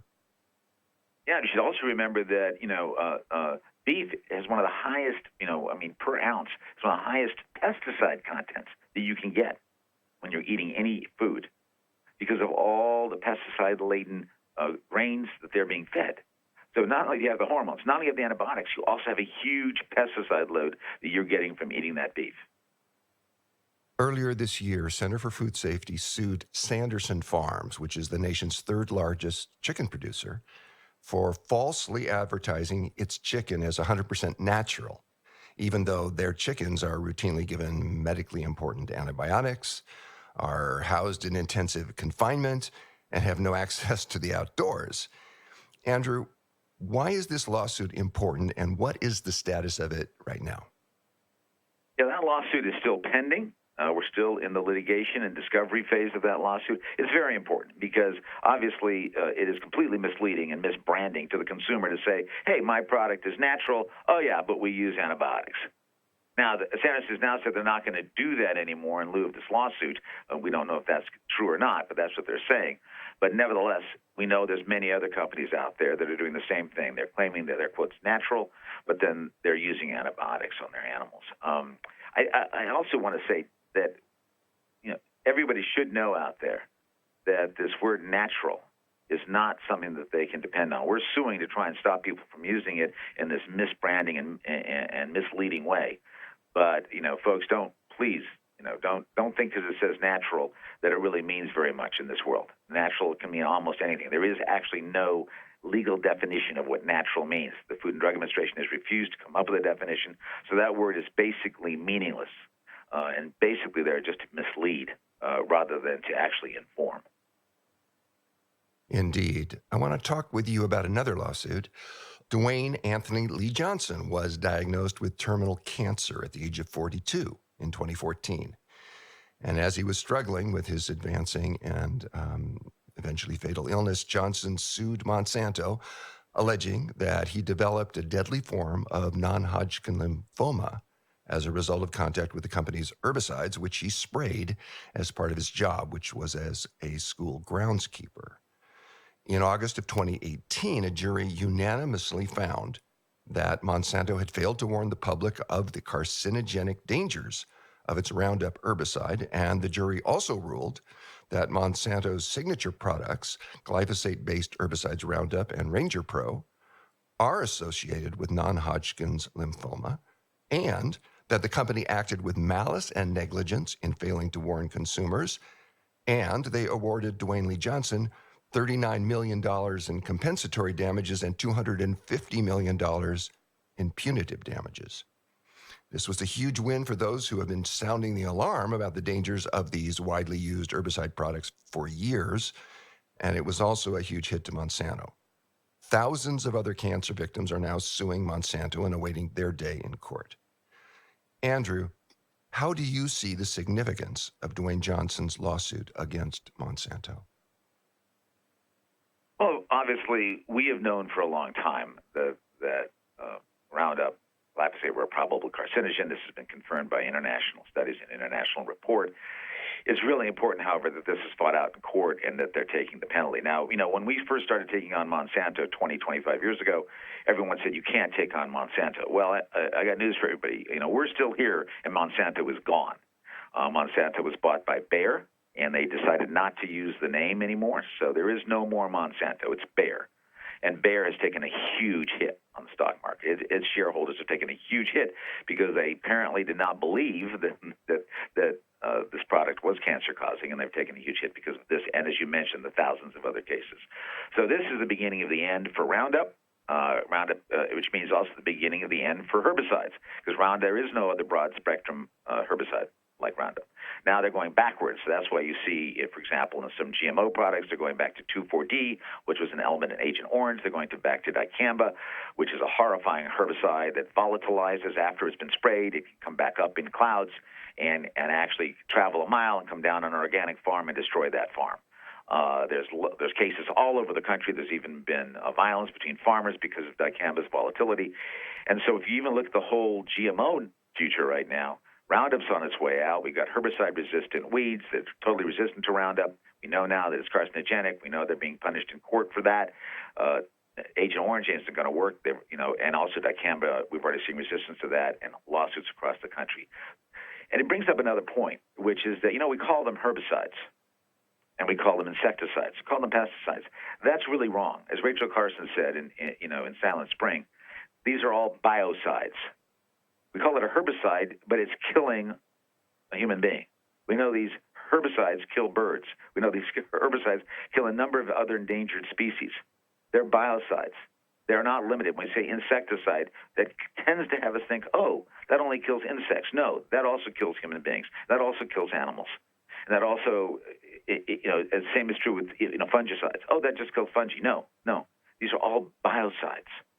They're not just pesticides, unless you consider all humans pests and all animals pests and all children pests. They're not pesticides. They're biocides. We all need to learn that language. These are things that kill life. And more than that, they're based in a delusion. This is a delusion in the industrial agricultural model that we can actually eradicate that which we don't like. We have these huge monocultures. Oh, don't worry, we can eradicate all those plants we call weeds. Oh, we can eradicate all those insects that we call pests. No, you can't. Nature bats last. The weeds have become resistant. They will become resistant. They will become resistant to all herbicides, and that's rapidly happening. The same with insecticides. There is this myth that we can eradicate all of those and that our poisons are greater than the adaptive powers of evolution in nature is delusional, and it's happening right now. So it's not as if this model that we're looking at, this industrial food model, is the future. It's the past. It is a dead paradigm walking. It is a zombie. Nature is accomplishing what it will always do. It will adapt, and it will always adapt, and there's no way we're going to be able to keep up with it with our genetic engineering, our chemistry. So we are the future. But that's going to mean regenerating the soil. That means using water in a way that allows it to regenerate. It means revising in an agroecological and regenerative way our entire agricultural system. That is the only way we are going to survive here and be a viable species on this planet. Because that industrial paradigm is gone. It's done. It had a delusional view of how it could conquer nature. We're going to have to cooperate and participate with it and get rid of these biocides once and for all. Well, we know that a healthy ecosystem depends on biodiversity. And we know that without the services that healthy ecosystems provide to us as human beings, our access to food, to water, and to health are all reduced or impaired. And we know that we've entered what many scientists are calling Earth's sixth mass extinction. I've always thought that the phrase save the planet is an expression of arrogance. The planet was here before we arrived, and it will be here long after we're gone. But if this planet is going to continue to be a viable place for humanity to live, and if we're going to arrest the wave of extinctions, we need to see that industrial agriculture is playing a huge part in the problems, and that regenerative agriculture, on the other hand, is a big part of the solution. It uses the power of photosynthesis in plants to sequester carbon in the soil. It improves soil health, crop yields, water resilience, nutrient density. And since regenerative agriculture draws down atmospheric carbon dioxide at scale, it could do a lot to reverse the climate crisis. We're about to run out of topsoil to grow food worldwide, but regenerative agriculture rebuilds topsoil and at scale could add profoundly to global food security. Andrew, if we were to adopt regenerative agricultural principles in all food production, and if we were to substantially reduce our consumption of industrial meat, perhaps eating beans instead of beef, how much difference would those steps make in addressing climate change? Well, let's go to biodiversity first. About 75% of all the species on the endangered species list are there because of farming or ranching. So we know the extraordinary impact that that's having in this extinction crisis, our industrial agricultural system. And depending on how you count it, we're looking at 1/3 to 40% of greenhouse gases are there because of industrial agriculture. People often say, it seems so vague to me. What do you mean by regenerative? What does that even mean? It sounds nice, but what does it mean? Well, it's very simple. If you look at what it really takes to grow a plant, right? We need water. We need soil. We need seed. We need a farmer. We need the sun. We need pollinators. And in certain systems, we need animals in order to fertilize the soil. That's what I call the 7 essentials, right? And how are we doing with that? How are we doing with our soil? As you mentioned, we're losing topsoil at an alarming rate, 13 times greater than it can replenish itself. How are we doing with water? Horribly. The Colorado River doesn't even make it to its end anymore. And we're way down 40% on the Ogallala Aquifer. How are we doing with seed? We've monocultured seeds in a terrible way, losing 70 to 80% of our diversity in commercial seeds. Our farmers are devastated. It's not even a profession on the census in the last couple of censuses. And the average age of a farmer is 58, and suicide among farmers is highest among any profession in America. How are we doing with our pollinators? We're decimating our pollinators, losing 50, 60, 70% of our bees in any given season. It's terrible. And animals, as we mentioned, instead of having them to be a wonderful relational part of a farming system, instead we've had these horrifying animal factories we discussed in methane. That's when I say this industrial model, it has no future. It has no future. It's exhausting these resources at a rate that does not allow them to regenerate and does not allow them to replenish. So what is the answer? Well, topsoil did not read Adam Smith. It does not know about supply and demand. Neither does water. We cannot continue to treat nature as if we could do it through sort of a supply and demand model. That's not going to work, right? We have to only use these elements of nature in the rhythms of their own regeneration. So how does soil replenish itself? We need to respect that. How long does it take water to replenish itself? We need to respect that. We need to respect the diversity of the seed. We need to understand that the sun should be our friend, but through climate change it's our enemy. There is no photosynthesis after 104 degrees. We need to honor our pollinator system and use animals correctly in this new regenerative system. So it's not abstract. These are the 7 essentials. This is what's going to happen if we're going to be a viable species on this earth, and if we're not going to horribly damage this earth, before we become extinct. You mentioned the importance of pollinators and the problems that bees are having today. We depend on honeybees to pollinate $20 billion worth of fruits and vegetables every year, including California's vast fields of white almond blossoms, which are dying at an alarming rate right now. Andrew, pesticides threaten all 4,000 bee species in North America. What is it that the public needs to understand about what is happening to our bees? Yeah, bees are not pests. So these are biocides. These are biocides that are killing our bees. 1 out of 3 bites that we take is really there because of our pollinators. The EPA unwisely decided that a new kind of insecticide called a neonicotinoid, these are nicotine-based pesticides, and they're neurotoxins, and they're absolutely terrifying impacts on bees, right? So they decided that they actually don't even have to regulate these because these pesticides mostly are not sprayed. They are coated around seeds, so a little like an M&M. And then when rain or irrigation comes, the coating comes off, and then some of it gets sucked into the plant, into every cell of the plant. These systemic biocides get into the plant, and that's how they kill the insects, right? So they decided, since it's seed coating, we do not even have to regulate it. So we've litigated on that. Recently, we were able to have the EPA rescind the approval of 12 of these clothianidin and imidacloprid. These are 2 of these neurotoxins, these neonics that are killing the bees. First time ever that the EPA was forced to rescind the approval of a biocide/pesticide because of its impact on species, endangered species. So that was a very big victory for us. But as part of that victory, we also forced the EPA to publish for the first time a legal petition, which they are now going to have to rule on, to say that you, EPA, have to regulate these seed coatings. You can no longer not regulate them. And you also have to look at the whole formula of all pesticides, not just the active ingredient. So this would be a revolution in regulation of pesticides.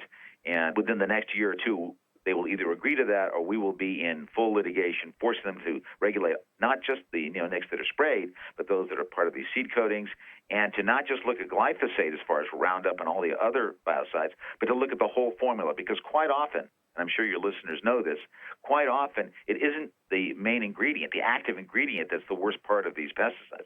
Sometimes it's the surfactant. That is what the chemical that's put into these whole formulas that has the biocide stick to a plant. Sometimes those are absolutely deadly and have proven to be in numerous studies. But up until now, the EPA has said, no, we're just going to look at the active ingredient, not the whole formula. So by making them look at the whole formula, by making them regulate these seed coatings, it, again, would be a huge step forward in trying to get a hold of the rampant use of these toxins. Which we really need to do to save the bees and also to save other pollinators, such as the butterflies. In the last 20 years, the monarch butterfly population has declined by 90%. And if things continue as they are, the number of monarchs will very soon dip below the number that scientists say is needed to keep the population going. Other butterfly populations have been hit even worse. At least 20 species are disappearing even faster than the monarch. Andrew, many people think of butterflies as graceful and frail luxuries rather than as necessities. They think, surely the disappearance of a few more won't make any difference in the long run. What I want to ask you is, first, are we watching the end of the monarch butterfly? Why should we care? And what role is genetically engineered corn playing in the demise of the monarch butterfly? Well, yes, I wouldn't want to underestimate the impact of the beauty of these butterflies. There is something intrinsic in these beautiful, beautiful insects that somehow brings something very spiritual and deep in so many of us. And the loss of them won't just be a loss in pollination and a loss in diversity. It'll be a loss in the spiritual development of future generations of humans, not to be able to interact with these amazing species. And, of course, the major culprit in this is, as you correctly point out, GMO crops. That's right, because of the herbicide, mostly Roundup, that biocide, that's sprayed so ubiquitously throughout the entire Midwest that it's destroyed all the milkweed. And so when these monarchs take their mysterious journey, multi-generational journey, and how the monarch just out of its cocoon knows how to continue that journey after 3 generations is a true mystery. But they do. But the problem is they need that milkweed to eat, right? And that is essential to their reproduction. Since we've wiped out all the milkweed, and by the way, a huge number of other flowers that they need because of this massive use of Roundup and other herbicides, there's nothing for them to eat. They cannot reproduce, and they die. Again, sort of our theme, one of our themes for this talk right now is that no one thinks of butterflies as pests, and yet these herbicides, these pesticides, are killing the butterflies. Now, what we've done as Center for Food Safety is we have actually gone to Department of Interior, and we've said that the monarch has to now be listed as endangered. If we're going to save the monarch, it has to be listed as endangered. Now, we did all the science work and all the legal work that's been filed. The Department of Interior gave us a preliminary yes, and you've given us enough preliminary information for us to now make an actual decision on that. We're going to be getting that decision in 2019. And if that decision is not favorable, we will litigate. Because only now, by listing the monarch as an endangered species and then taking the action, which means a massive limitation of GMO crops, limitations on the use of these herbicides, so that this milkweed can grow and the other plants they need can grow. Only through that are we going to be able to save the monarch. And we're only going to be able to take those steps if it's listed as an endangered species, because that's what the law allows. So we're right in the middle of that. Our science team and our legal team are there. We jumped the first hurdle. We need to jump the second one. But if for some reason this administration does not agree that they should be endangered, we will definitely go to court. And I would expect that we will win, because it's clear that they are threatened. It's clear that they're an endangered species. And a world without monarch butterflies is really a world that has lost a great deal of its beauty. And as I said, I think that doesn't just have effects on pollination of a number of plants, but also on our own spiritual development. It's so dependent on our interaction with the beauty and the sense of wonder of the creation around us. That's true, and I feel like we're losing more than we realize sometimes when we talk about the wave of extinction of species. We're losing the community of life on Earth, and threads of it are becoming torn and tattered. And at a certain point, when there are enough species lost, the whole system could collapse. I think we underestimate how interdependent and interwoven we are with the rest of the whole Earth community. job is, if you're a seed saver, we have a wonderful new seed saving network, the Global Seed Network. You can see it on our site, Global Seed Network, Center for Food Safety. You can share seeds with everyone, nonprofit, and just share and talk with other seed savers in this country and around the world. And so please get on that site. You know, saving seeds in and of itself doesn't really help us that much, does it? Because seeds are, again, part of this almost sacred interweaving, right? The seed, what does the seed need? The seed doesn't really do anything unless it has soil, and doesn't almost do anything unless there's water, and doesn't do anything unless there's somebody to put the seed in the ground. It doesn't do almost anything unless, of course, later on the plant is gifted with photosynthesis through the sun, and then is pollinated through the pollinators, and then refertilized through the animals. Again, this whole beautiful system is all interwoven. For the seed, the sun and water are a gift. For the soil and the seed, right, they exchange. It's this wonderful sort of recycling of nutrients between each of them. And the farmer and the seed are mutually dependent on each other, as are the animals who need to eat the plants in order to fertilize it. So there's all this reciprocation, recycling, gift giving. This is the real economy. You know, we have to begin to realize that we can no longer have this sort of supply and demand idea of that is the economy. Nothing in nature reproduces according to human Adam Smith's supply and demand. Nothing. Instead, it uses recycling, reciprocation, gift giving, localization. These are the economic principles. And unless we sooner rather than later realize that our human economy has to be a wholly owned subsidiary of ecology, again, we're not going to make it. The Earth, as you pointed out, John, it'll still be here. Damaged, true, but it'll still be here. But we have to learn that ecology is the true economy. And we need to comport our behavior with ecology and not have artificial ideas of economics which are completely disembedded from the realities and the needs and the regenerative capacities of the natural world. We can't do that anymore. That has to stop. One of the places where consumer action has been taking place is people have been wanting to not buy genetically engineered foods, and they've wanted to see them labeled. The USDA has issued the final GMO labeling rules, and now food companies will be allowed to label GMOs using QR codes. And these are codes that require consumers to use their smartphones on each individual product to try to find out if that product contains GMOs. And even if the Wi-Fi is working in the store, they then often will just get a website where they have to search further for this information. Andrew, labeling by QR codes will probably add countless hours to the weekly shopping trips of the people who want to know if their food is GMO. What's your view of the new GMO labeling rules and their use of QR codes? Well, the USDA labeling rules were pretty much written by the biotech industry. So it's really non-labeling trying to hide itself as labeling.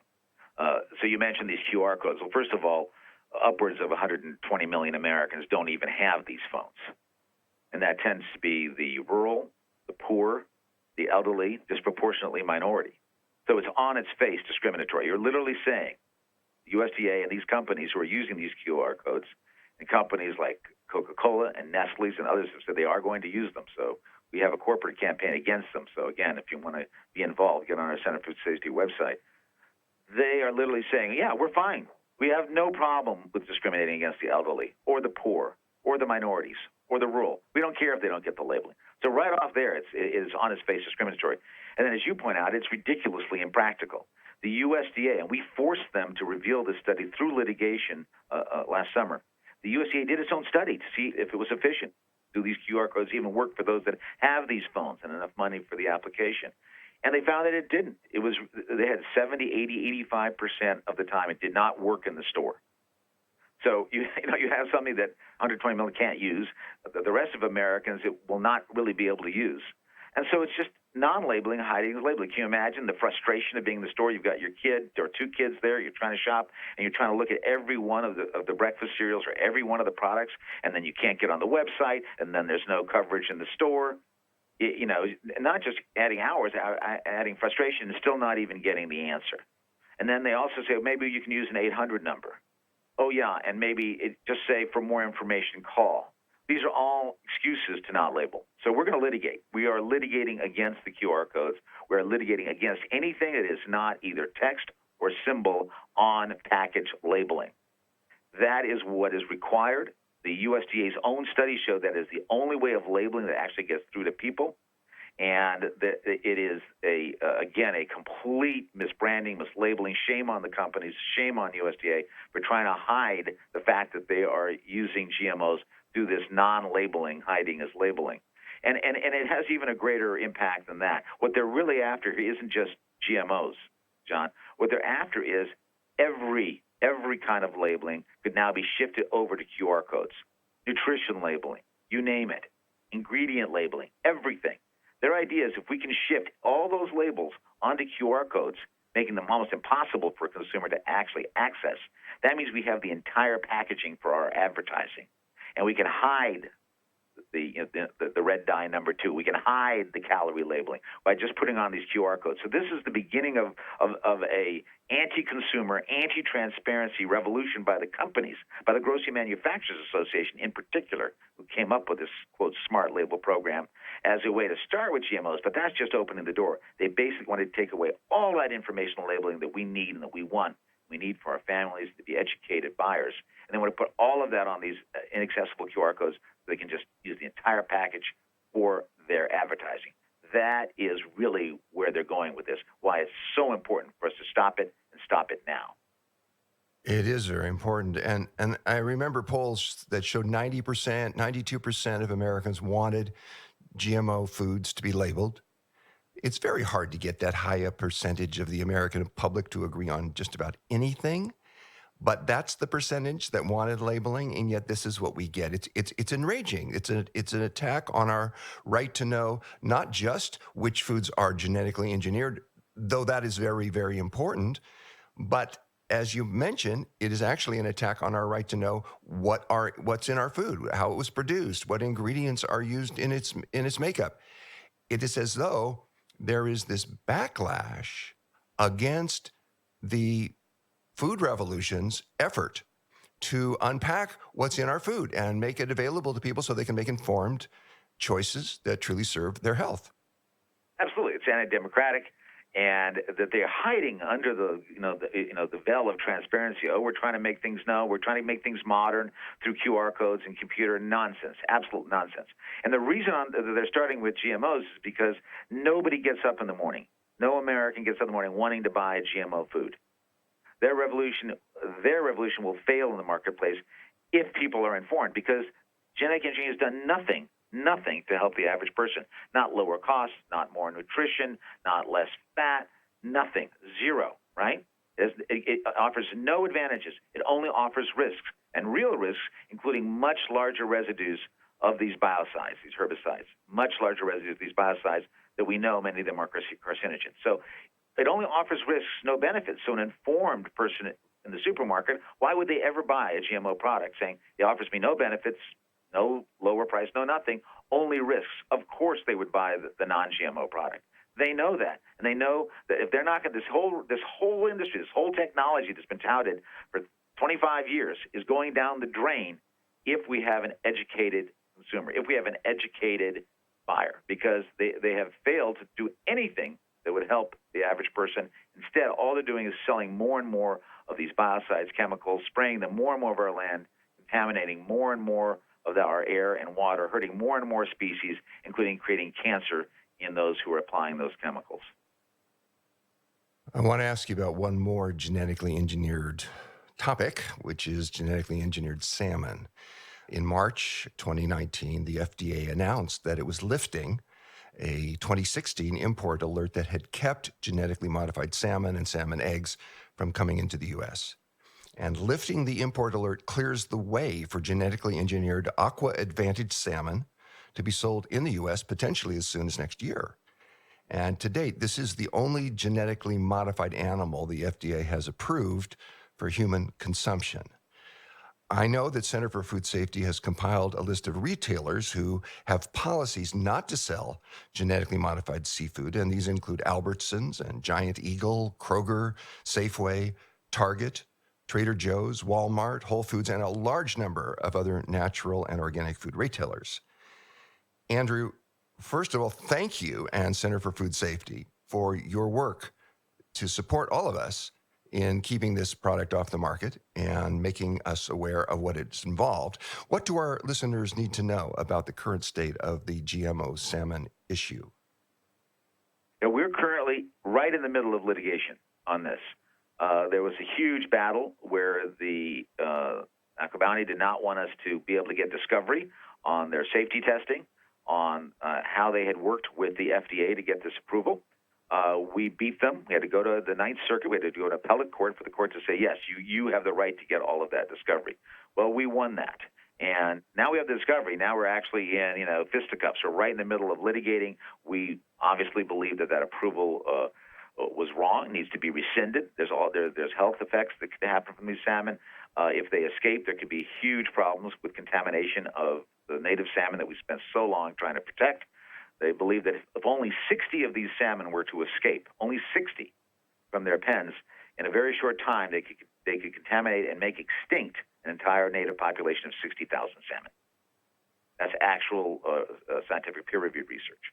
So there's many, many dangers for the salmon. We're trying to stop it right now. And you should also know that with these 2,4-D crops, we're still in litigation to halt them. We've halted them once. We're trying to halt them again. This is this next generation after these Roundup-ready GMO crops. And we're right in the middle of a new phase of litigation against these dicamba crops. So we're right there in the front line, Center for Safety, our lawyers and our scientists, on all of these genetically engineered products. Also, Senator Murkowski should get a lot of kudos up in Alaska. She has been able to get a labeling law saying that you can absolutely not sell these salmon or any product derived from these salmon without it being labeled. She's going to be reintroducing that again. And, of course, the part of the USDA regulation on forcing some labeling of GMO products would also apply to the salmon.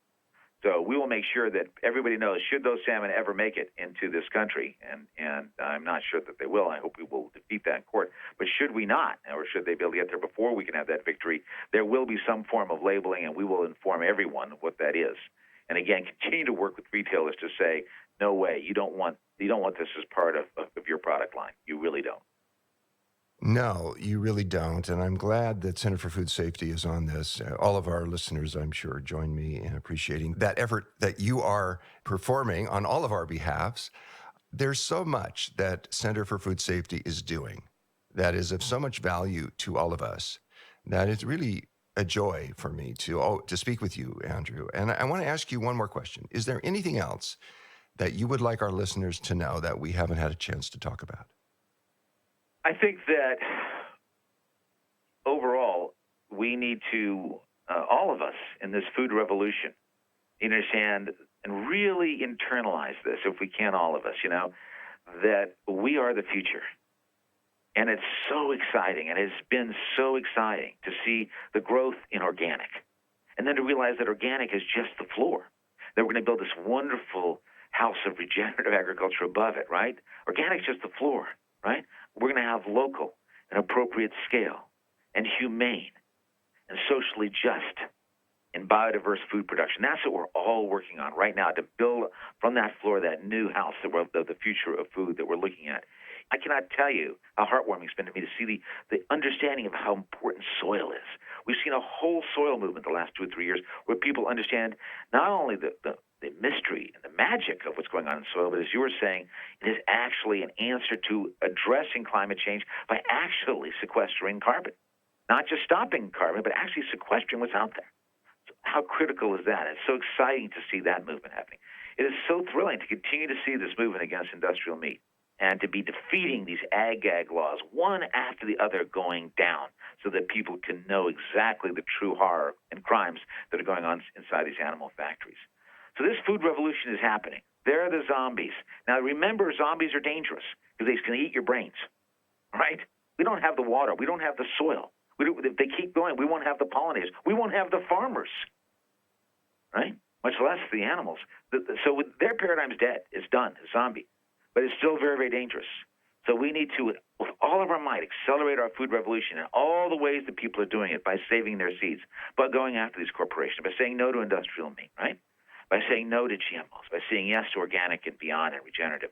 All those things that we can vote with our dollars, go to our policymakers on, vote on, whoever's running for, find out what your elected official is coming elections believe in. All of that has to be accelerated because we are the future, but we need that future for our sake, for the sake of the planet, for the sake of the creatures that we share this planet with. We need that revolution to happen as soon as possible and get rid of these zombies once and for all. There's a wonderful old saying, healthy soil, healthy food, healthy people. If we're ever going to create a world with healthy soil and healthy food and healthy people, it will be thanks to you and to the millions of people who listen to you and put your knowledge and your wisdom and your caring into action. Andrew, on behalf of Ocean and myself, and really everyone who plans on eating food for the rest of their lives, I want to thank you for your stunning perseverance, your unflagging commitment, your brilliant insights, for your love, and for being with us today. Well, John, right back at you and Ocean. I'm such an admirer of what you guys are doing, and together we will create this new food future together, all of us. And we are doing it. We've been talking here with public interest attorney and Center for Food Safety founding director, Andrew Kimbrell. Andrew, in a food world that's become in so many ways toxic, you are bringing clarity, sanity, and wisdom. And we want to thank you for your passion, for your humane and humanizing insights, and for your partnership in the food revolution. Well, thank both of you again. So great to be with you.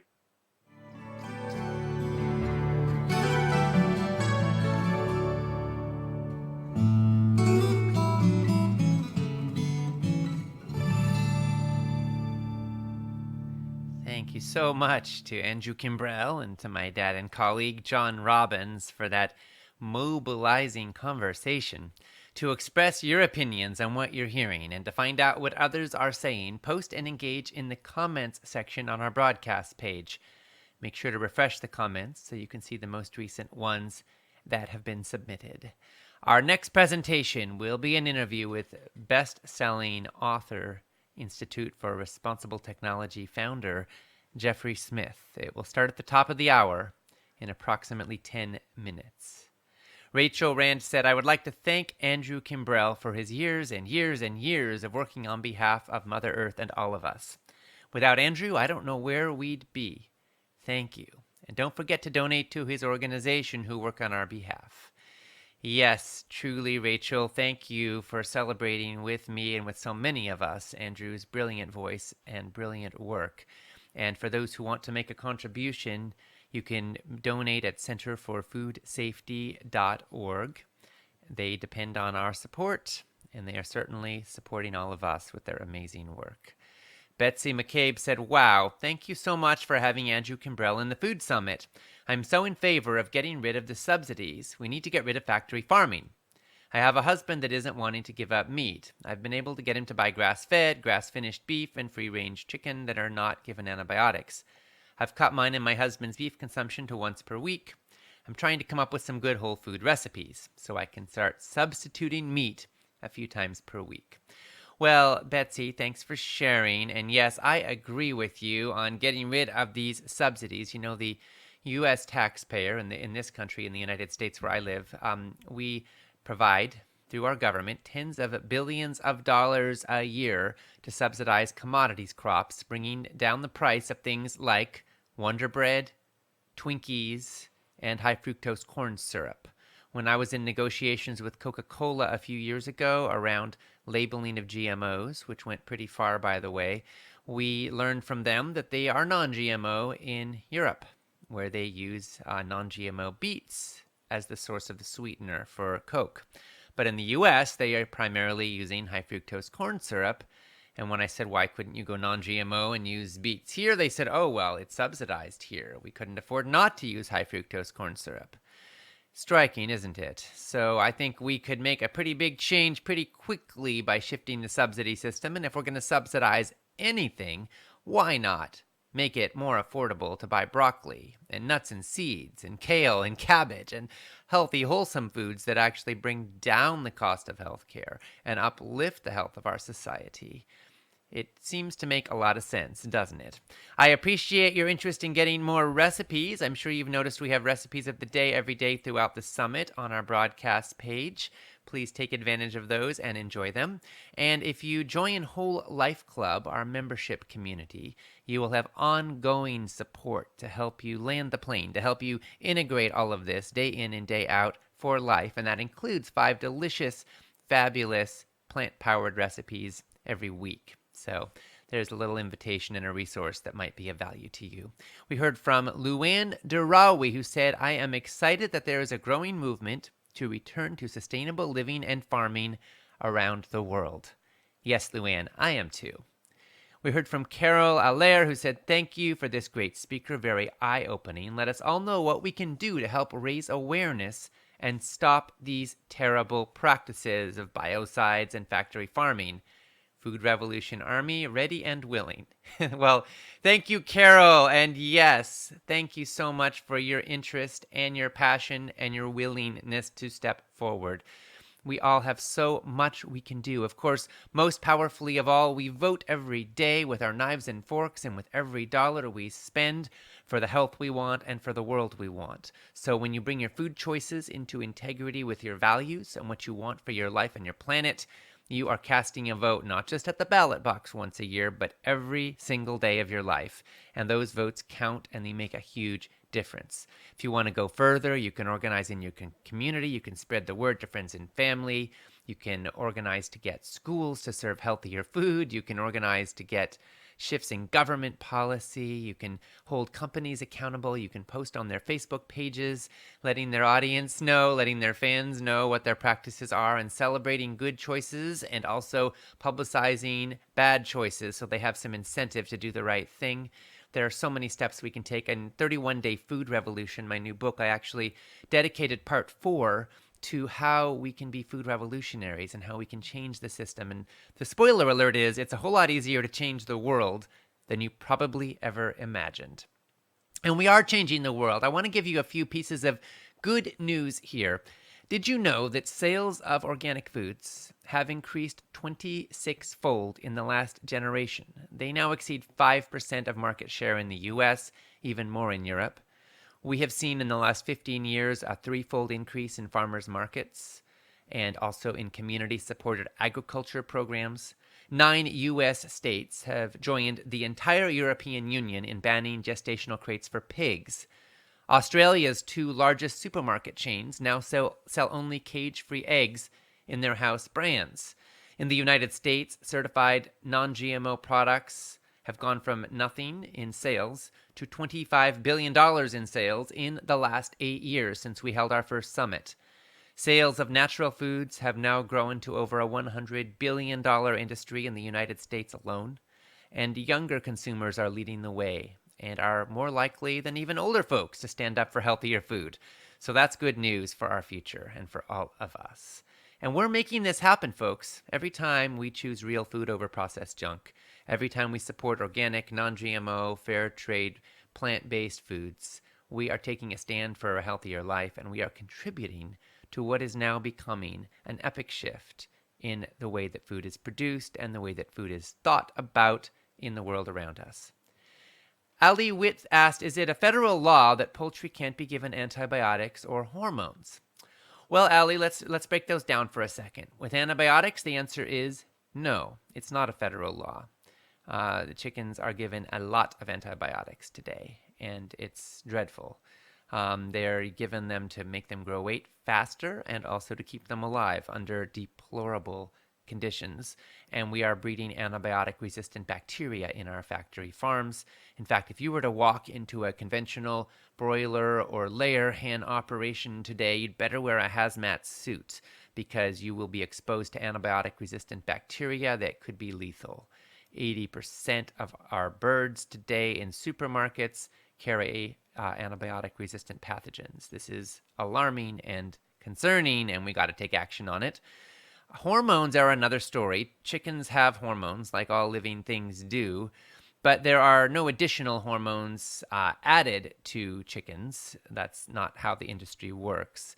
So if you see chickens being labeled as hormone-free, it actually means nothing because that's just how it is.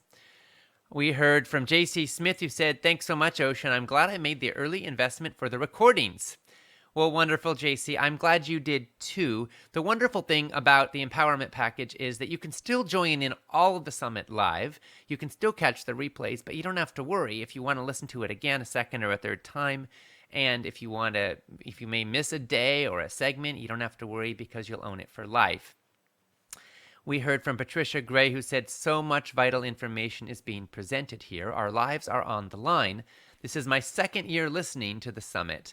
The first year was overwhelming. I made as many changes as I could, but in retrospect, I've learned and grown so much that I'm ready to take in more this year.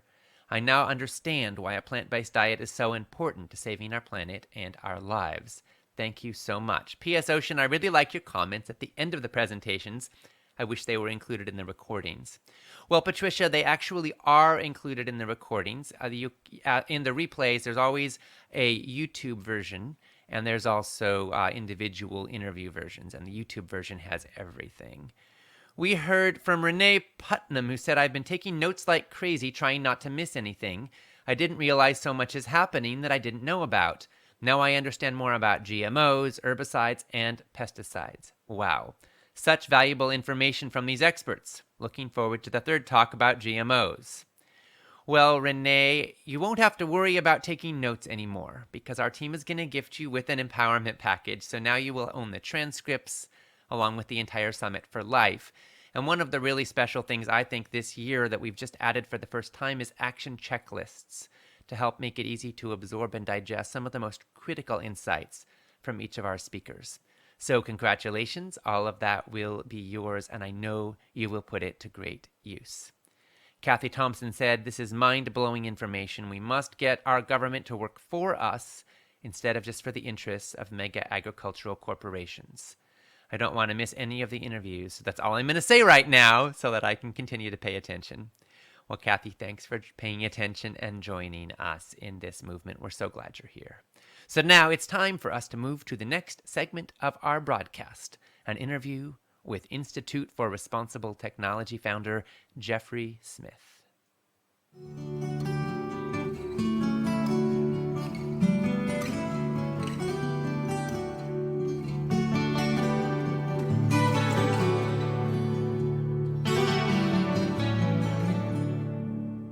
Welcome to the Food Revolution Summit, where we explore how you can heal your body and your world with food. This is Ocean Robbins, and I am joined by my dad and colleague, John Robbins, in welcoming our guest, Jeffrey Smith.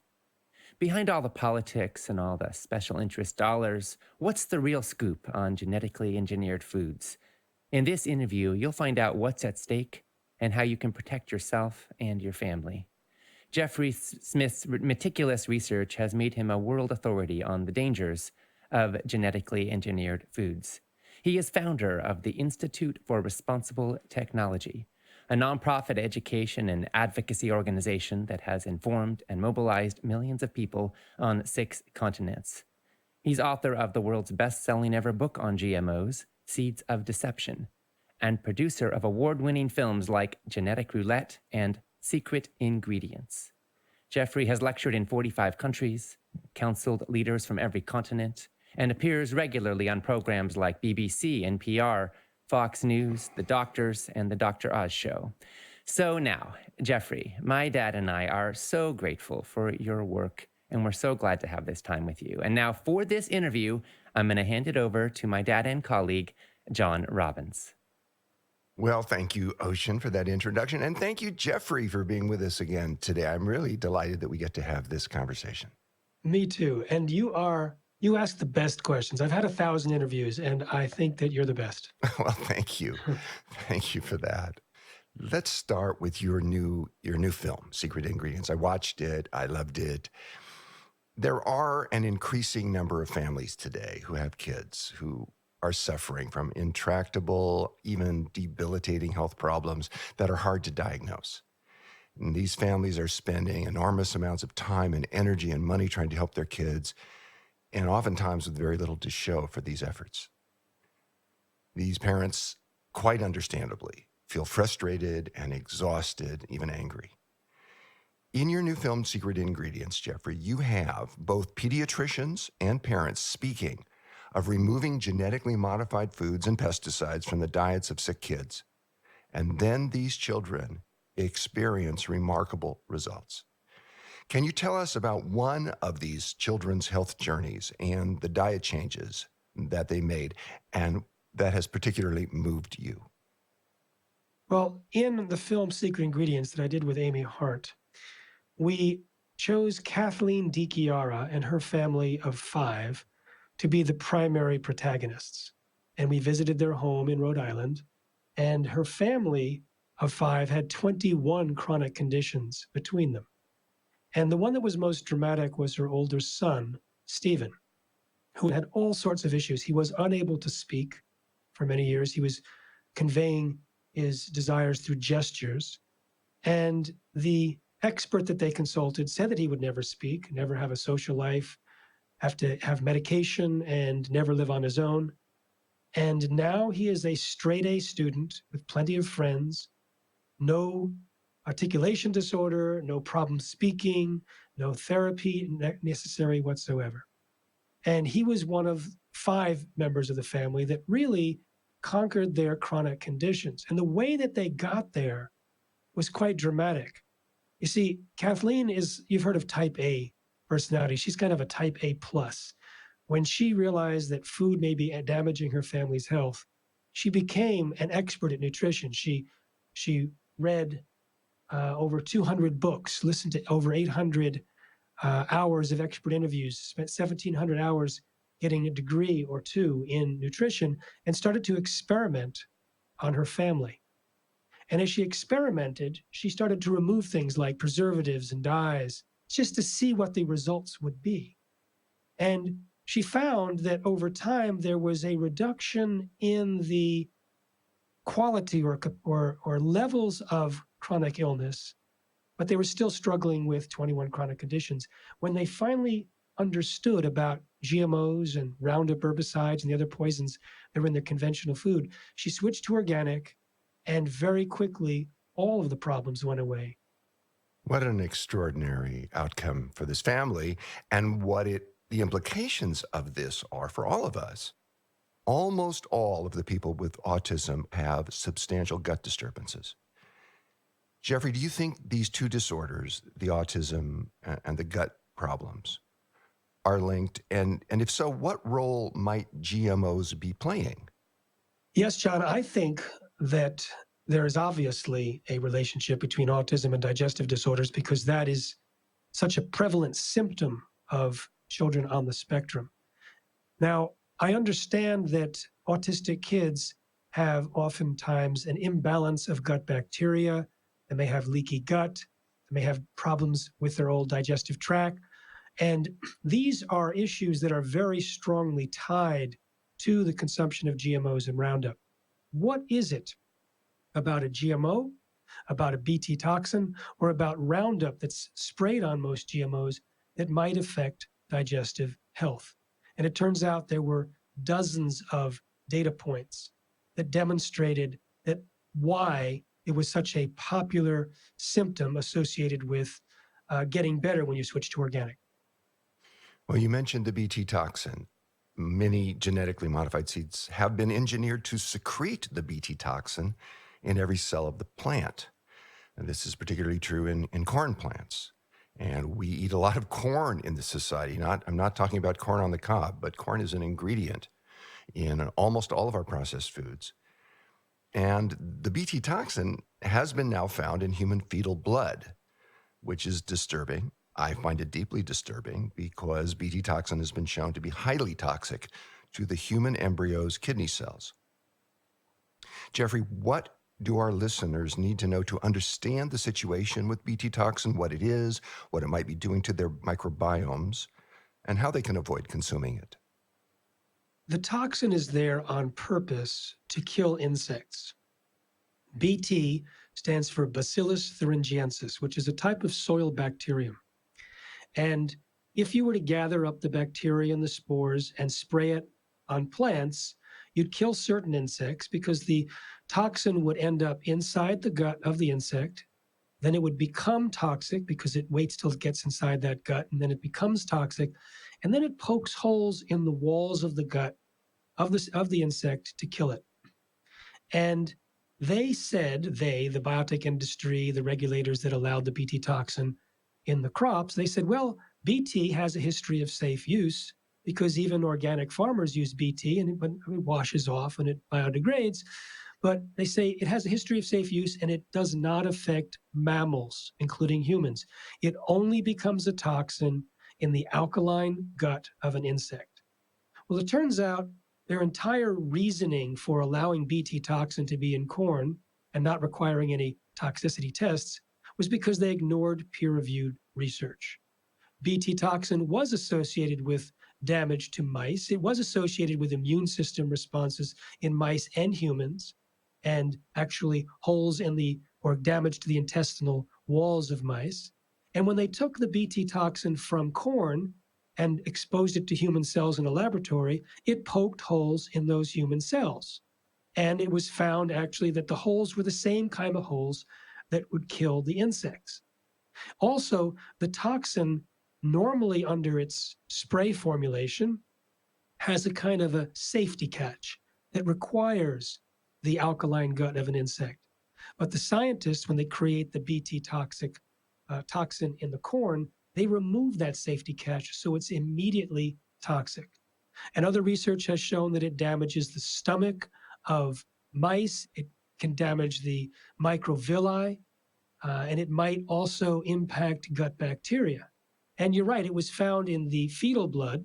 It was found in 80% of the fetuses of pregnant women who were tested in Canada and 93% of the pregnant women themselves. So if it's in the fetal blood, that means it's circulating in the fetus, and there's no well-developed blood-brain barrier in the fetus. And so we may have this toxin that pokes holes in human cells in the brains of the offspring of this generation. And we are very concerned about exposing the population to BT toxin for a number of reasons. Not only does it promote immune system responses, but it can also potentially create leaky gut, holes in the walls of the intestines that allow undigested food proteins to enter the bloodstream. And this is associated, the leaky gut phenomena, or hyperpermeable intestines, is associated with cancer, heart disease, Alzheimer's, Parkinson's, inflammation, which itself is associated with many, many diseases, food sensitivities, including gluten sensitivity, and autoimmune disease. So we have this hole-poking toxin inside our food, and we know at high concentrations in a laboratory, it pokes holes in human cells. We don't know what happens inside humans, but it's certainly irresponsible, in my opinion, to allow it into the food supply, knowing what we now know. In addition, it's produced at thousands of times the concentration compared to the natural spray. The natural spray will biodegrade and wash off, and yet inside corn, it's capsulated, so it does not actually wash off, and so we're exposed to a very hefty dose. This makes me want to eat only organic corn products. Good idea. You know, when you said that it promotes immune system responses, people might think that's a good thing because we like to have healthy and strong immune systems that are capable of responding to pathogens.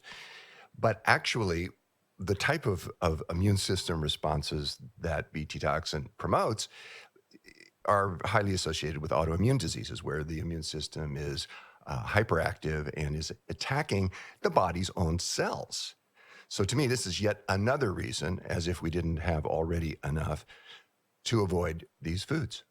And allergies as well. They exposed mice to the BT toxin, and when they tested the mice before that, they tested the mice's reaction to other non-harmful substances, and the mice had no reaction to them.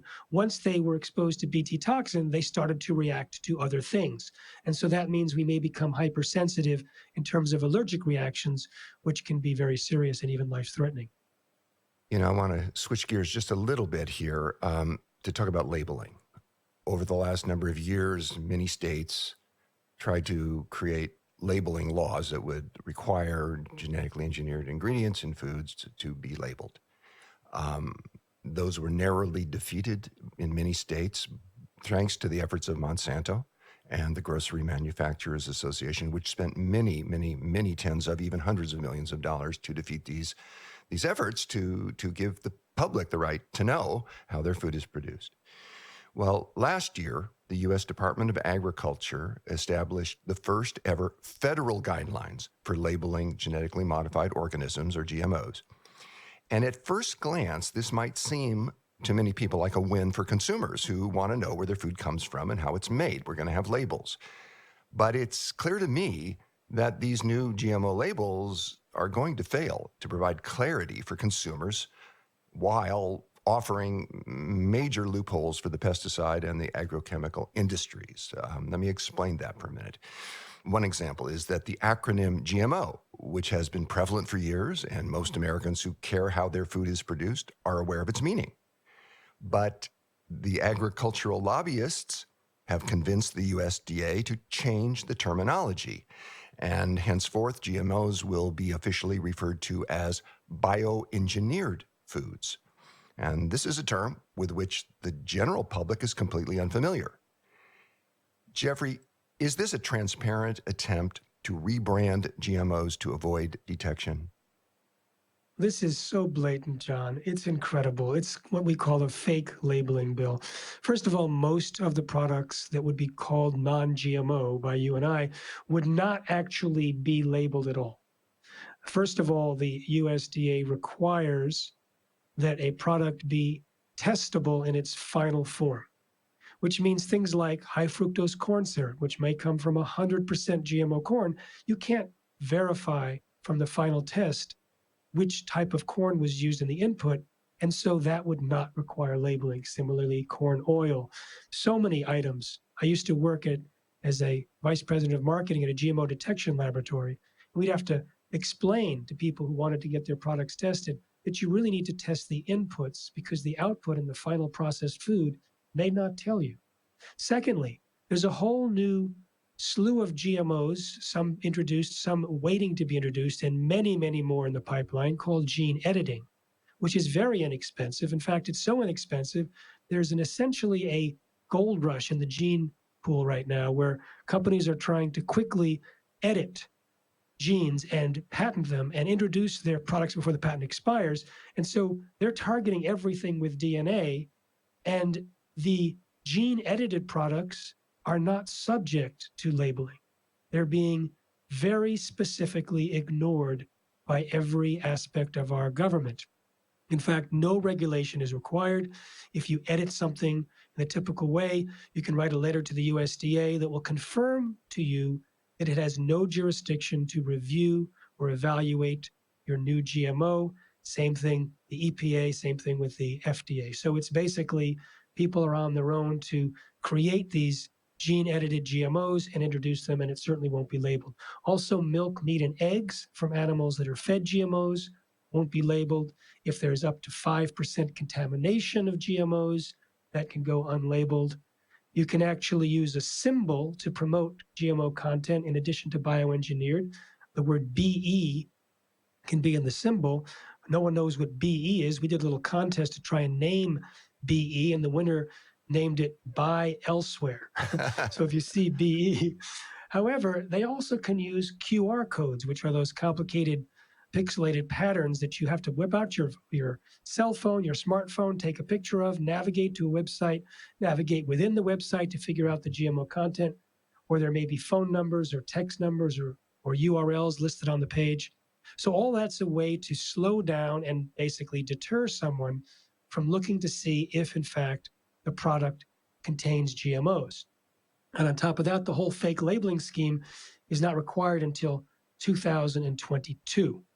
So we think that people will reject out of hand this as a fake labeling scheme, and that we hope by then the next administration, or when they wake up and the food industry realizes it actually was going to result in huge backlash, because any company that puts a QR code for any reason, or a URL or a toll-free number or a text code, it may be interpreted by the consumer who's trying to avoid GMOs as a way to cover up and be non-transparent. And so they'll simply put that product down and take something that says boldly non-GMO. Furthermore, companies that have been resistant to going with reliable third-party non-GMO verifiers like the Non-GMO Project, they may start labeling their product non-GMO simply because it meets the criteria by the USDA for not being labeled. So someone selling 100% genetically engineered high fructose corn syrup may declare their product as non-GMO because it's not defined by the labeling scheme as such. And so people will stop trusting any self-certification, any claim made by the brand itself, and only require third-party verifications like the Non-GMO Project. So I think it's going to backfire for the food companies. And when they realize that, they may actually approach the USDA to straighten it out. Well, I hope that's what happens. I want to talk a little bit more about the new labeling, because I want people to understand when they see it, what they're looking at.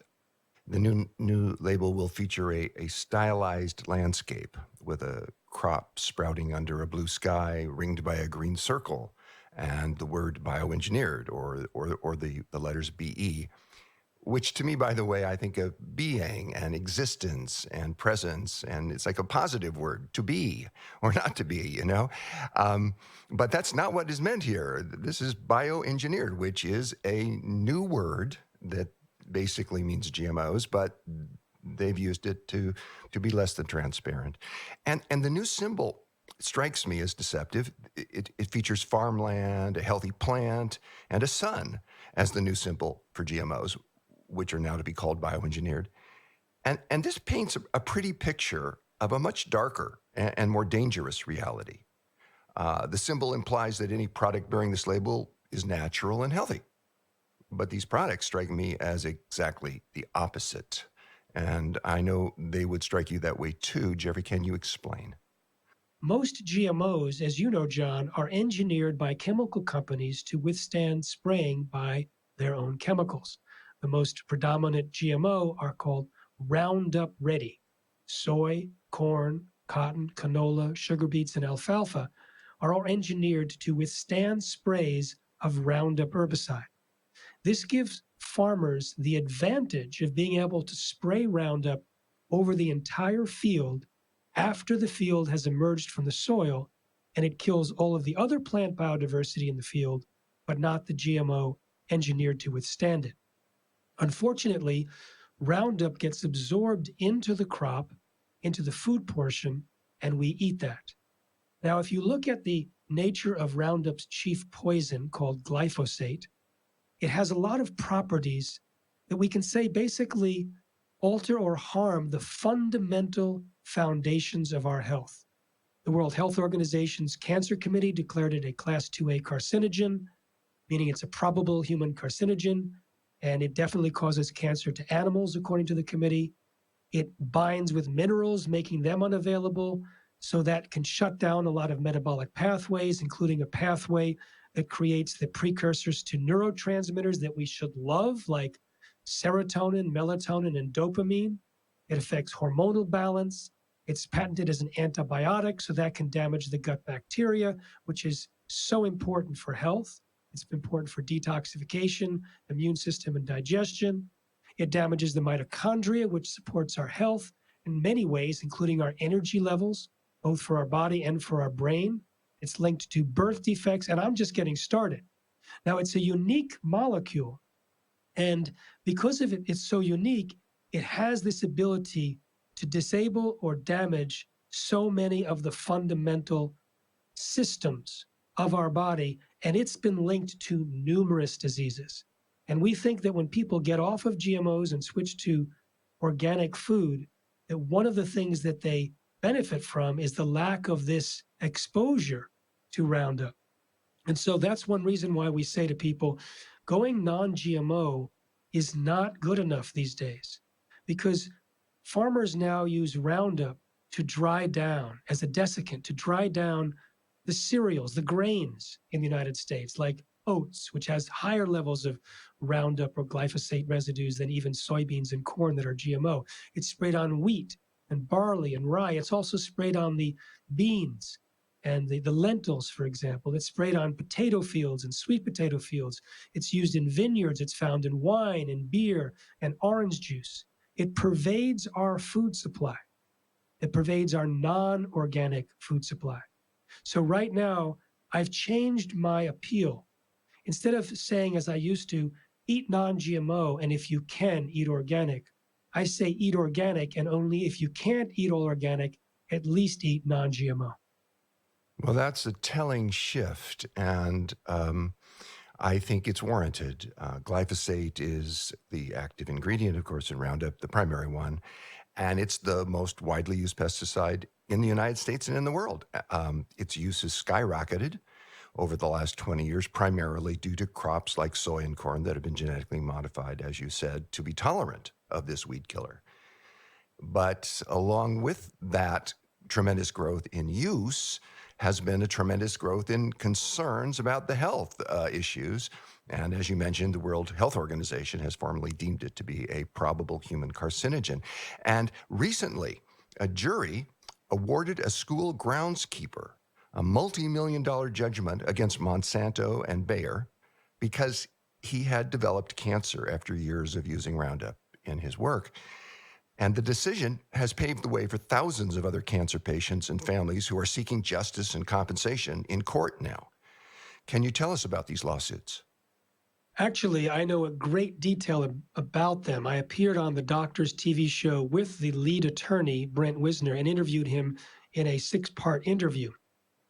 And I attended the final arguments in the San Francisco court and have read some of the documents that they used in the court that were made public because of the lawsuit.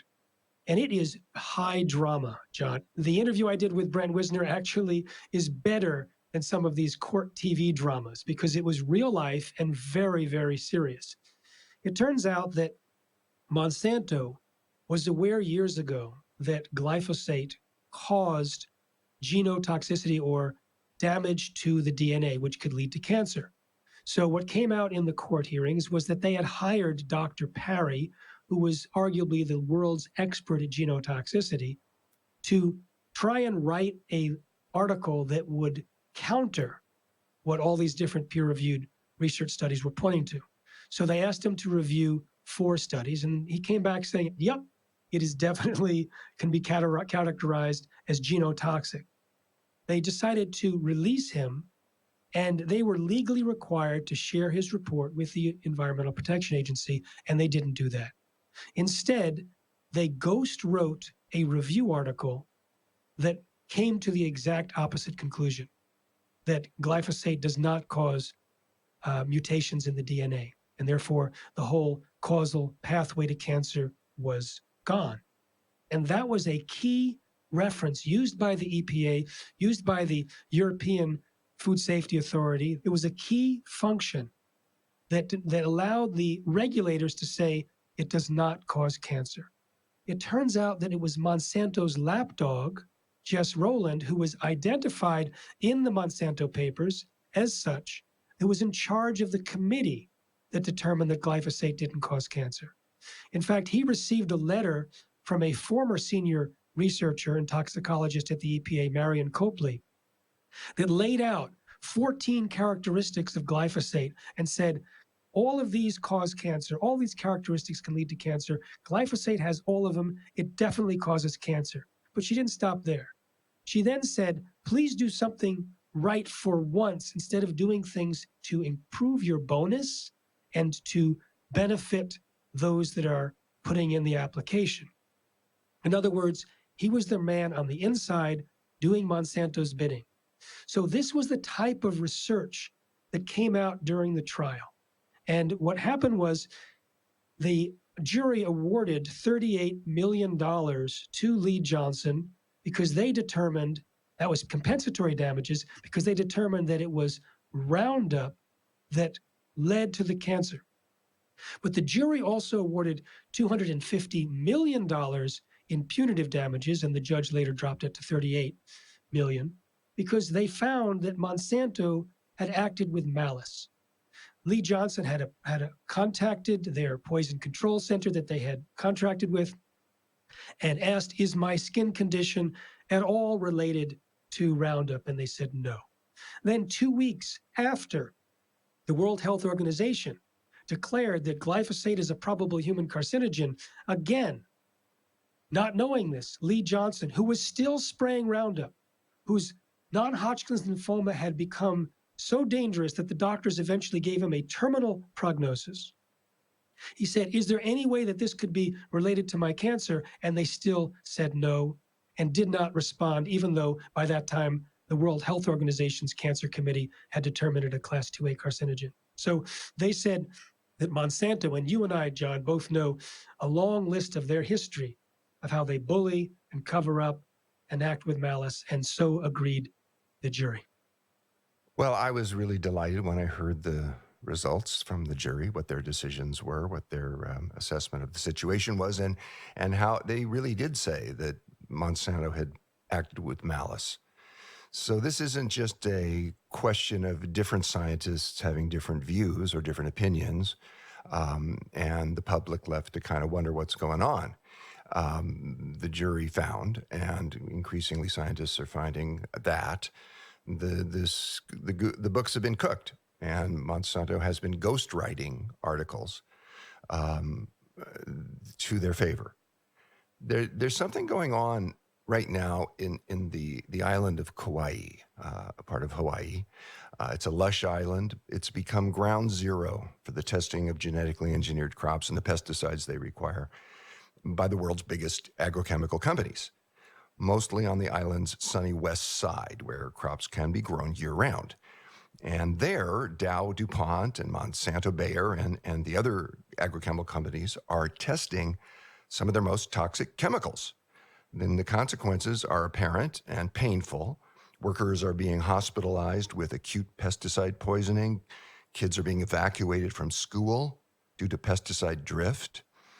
Local doctors are raising the alarm about cancers and birth defects that seem to be associated with these crops.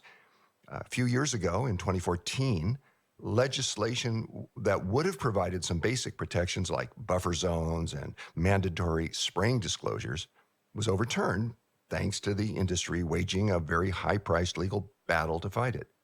And now, mothers in Kauai are giving birth to babies with a birth defect that's associated with pesticide exposure and that causes the intestines of their newborns to grow outside of the body. And this obviously has lifelong health implications. Jeffrey, why is what is happening in Kauai important, not just for the folks in Kauai, but for all of us, even those who do not live there? Well, I did think your summary was outstanding, and there's more. I went to Kauai and I interviewed the people at the school that had to be evacuated, the person that received some of the kids in the emergency room that had been breathing the pesticides. I talked to some investigators who were teachers at the school who were trying to find out who in the agriculture department in Kauai had determined that it was not pesticides, but, quote, skunkweed as a scapegoat, and showed clearly that that was an attempt to divert the blame from actual pesticide drift. And also talking about the wildlife that was found and deformed, that were the deer, et cetera, that were living near these test fields. So it is ground zero there. They are getting the full brunt of a bunch of agricultural experiments trying to pair different GMOs with different toxic chemicals. And people say that they have to put tape over the windows and the doors because they'll otherwise wake up and there'll be like yellow dust all over everything. Kids are waking up in the morning with blood on their pillow because they have bloody noses. I mean, it's very, very serious. But this is the actual direction of agriculture that the biotech industry is dedicated to. And this is the canary in the coal mines right there. These are the people who are being exposed full on to what the chemical/agrochemical industry is doing. And they're not paying attention to the quality of the soil. They're not paying attention to the diversity. They're not paying attention to the ecological consequences. And they're covering up the health dangers, both of the spray, and of course they do this with the consumption of GMO foods as well. But it also indicates an alignment with the government. We have seen that the Hawaiian state government is basically bullied by or in bed with agribusiness. Monsanto is the biggest employer on Molokai. And I was visiting Molokai and I was told, even with 500 employees, hardly anyone was willing to talk about what was going on about their diseases or problems, because if they did, they felt they would lose work. So I talked to the health commissioner, the Maui County Health Commissioner, and he was struggling to try and find people who would be willing to talk about the health conditions that were going on. He was given at one point a confidential, because of the passage initially of this law, a list of all the cocktails of different chemicals that were being sprayed. And it was a very long list of them with lots of side effects. And they were spraying it in most, I think 2 out of every 3 days in the west side of Kauai, they were spraying. So this was a chemical soup, and it's a poor area. So it was also social justice. It was a situation where they didn't mind the high incidence of congenital heart disease and other things that were occurring in this low-income town. So this demonstrates a lot of things, and the implications for the rest of the world are that if we allow this type of agriculture, this type of exposure in the way that we grow our food, then we are basically writing off the health of the people who live in the area, writing off the health of the people that eat it, and basically succumbing to a private / public collaboration that does not have our best interests in mind. To say the least, does not have our best interests in mind. That's true. You know, it seems to me to be obvious that exposing people to a chemical that can cause cancer and hormone dysfunction is wrong. It shouldn't be in our food. And that's particularly true about children. And it's especially wrong for children simply eating breakfast at school. And these kids are often from low-income families and depend on that breakfast. And these facts, these realities spurred the nonprofit Center for Environmental Health recently to measure glyphosate contamination in breakfast cereals that are served at schools. And the results were alarming. They found significant contamination in 70% of the products they tested. And these included big name brands like Quaker, whose glyphosate contamination was more than 6 times the safety threshold developed by the Environmental Working Group, and Cheerios, whose glyphosate contamination was more than 5 times the safety threshold. Jeffrey, glyphosate has now been found in over 70% of oat-based breakfast cereals served in U.S. schools. Does this mean that there's a toxic weed killer on the menu in schools across the United States? And if so, what can parents do about it? If it were listed on the menu, I would be happier. But it is a secret ingredient, hence the name of our film, Secret Ingredients. What we're feeding our kids is quite dangerous. And the research on the amount of glyphosate in these cereals raises an alarm, or it should raise an alarm. Now, we want the decision makers at schools to make better decisions. And I'd like to recommend specifically that the parents watch and then share the film Secret Ingredients, because it tends to convey the health dangers very efficiently. Within the single showing, most people who see the film want to switch to organic because they understand the dangers of Roundup and GMOs, and they want to share it with the people that they love. And I recommend sharing it with the decision makers at the school. Now, as an additional support for making that change, I refer to the experience of schools that actually switched to healthier foods. A friend of mine used to work for the New York City school system, and when he changed the food, there was an increase in IQ and overall intelligence of the more than 800,000 students. There's a school in Appleton, Wisconsin, a continuation school. Kids couldn't get along in the regular school. They went to this school. It was a mess. It was chaotic. They changed the food. The entire school, according to the parents, the teachers, the administrators, became calm and orderly. There's a school in Marin County where they switched to organic food, and I'm told anecdotally, dramatic changes in the health, in the quality of the education, in the ability of the kids to get ahead in school. So we believe that the secret ingredients in the food, like Roundup, can damage the cognitive capacity as well as the health. And in fact, in the surveys that we've conducted, many people describe not only reduction in brain fog, but an increase in memory and clarity. So it's a very important thing that we invest in the children. Now, when you talk to pediatricians like Dr. Michelle Perro, who have been in the field for about close to 40 years, they said that when GMOs and the Roundup sprayed on them were introduced largely into the food supply in the late 1990s, they saw a change in the health of the children. She started seeing more complex diseases, problems that were no longer treatable with the same protocols that had worked before. And then she started studying the effects of GMOs and Roundup and became convinced that they were a primary driver. And so she changes the diet of families to organic. I was speaking at MIT, and someone from the audience stood up and said, my 6.5-year-old was violent and out of control. They wanted to kick him out of school. I saw your film, changed his diet, and all the problems went away. I said, how long did it take? She said, 1 week. Then she paused and said, within a month, I had a new son.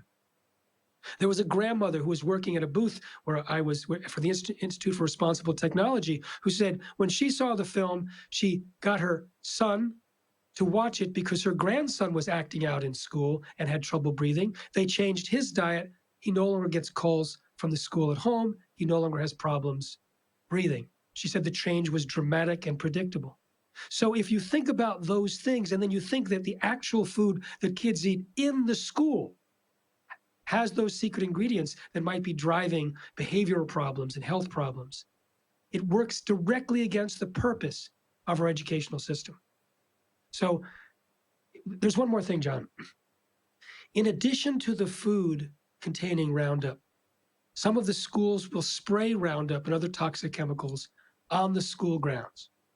In California, there's a law that says, oh, you can't spray after 6 a.m. or before 6 p.m.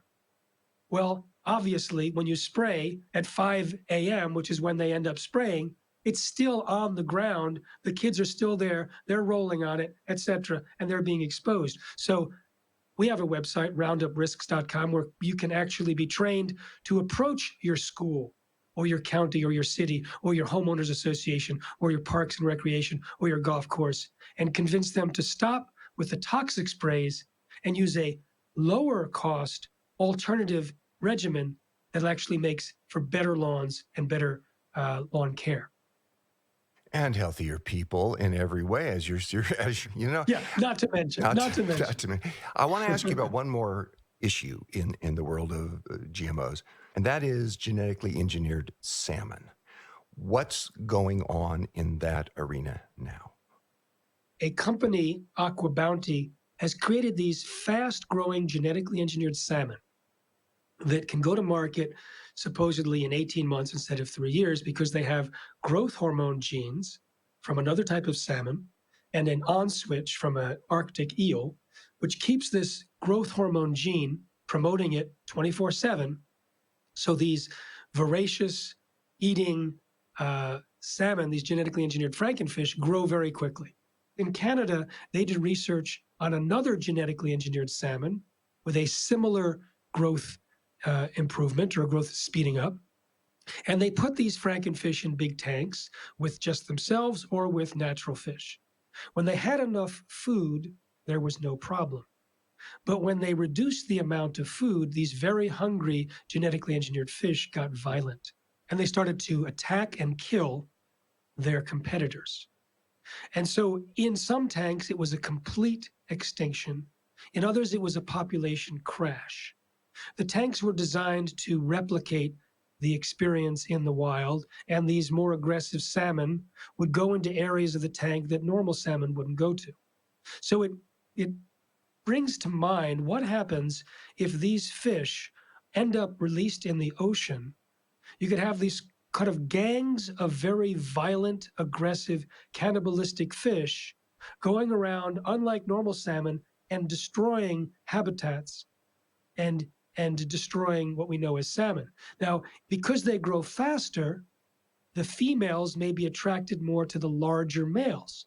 So there may be a survival advantage among the GMOs. And they did a computer experiment with a different type of fish and found that there was a complete extinction in 40 generations when they introduced into this hypothetical model a fish that had a survival advantage that was genetically engineered in terms of a mating advantage, but a slight disadvantage in terms of actual survival. So we're talking about the possibility of wiping out salmon and other types of fish in the ocean. But the Aqua Bounty companies claimed, oh no, we're going to grow the eggs in Prince Edward Island in Canada and ship them to a landlocked facility in Panama. Well, people who looked at the landlocked facility in Panama realized if there was some kind of catastrophe there, an earthquake, etc., the fish could end up in rivers, they could end up in the ocean. But now we hear that the company is entertaining interest from companies around the world that may not be growing these in landlocked tanks. And we know that each year, upwards of 250,000 salmon or fish in general that are grown in fish farms escape into the ocean.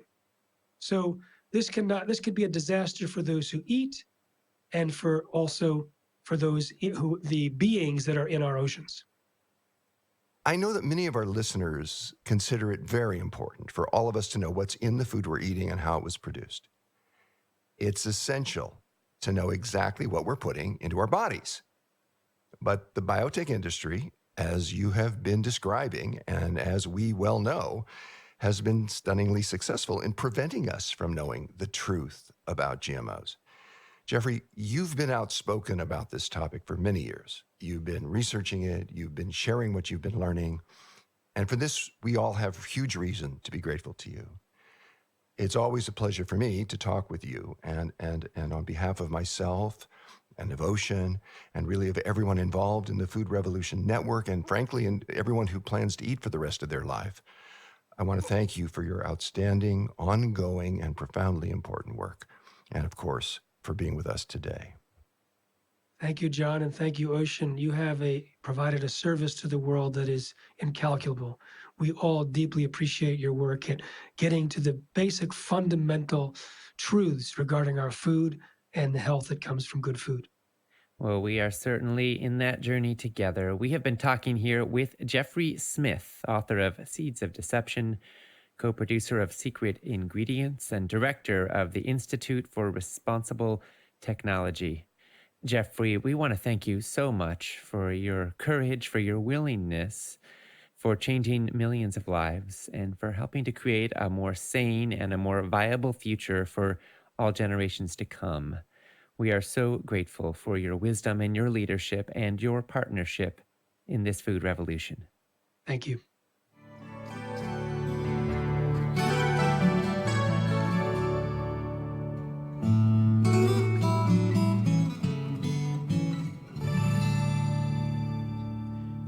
Well, thank you so much to my dad and colleague, John Robbins, and to Jeffrey Smith for that disturbing, galvanizing, moving presentation. I'm so grateful for Jeffrey's work and dedication in spreading the word about what's going on with glyphosate and Roundup and GMOs and the safety of our food supply.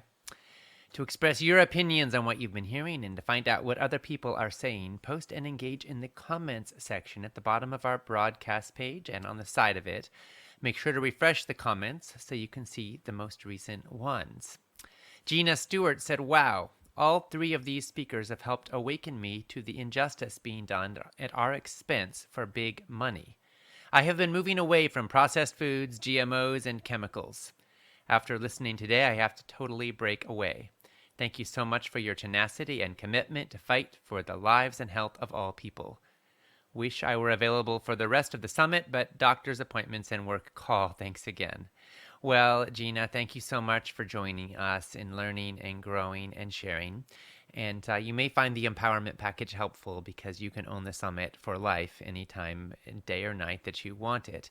Karen Spirit asked, where can we see the film Secret Ingredients? Well, that film is going to be available for an online broadcast soon, I believe.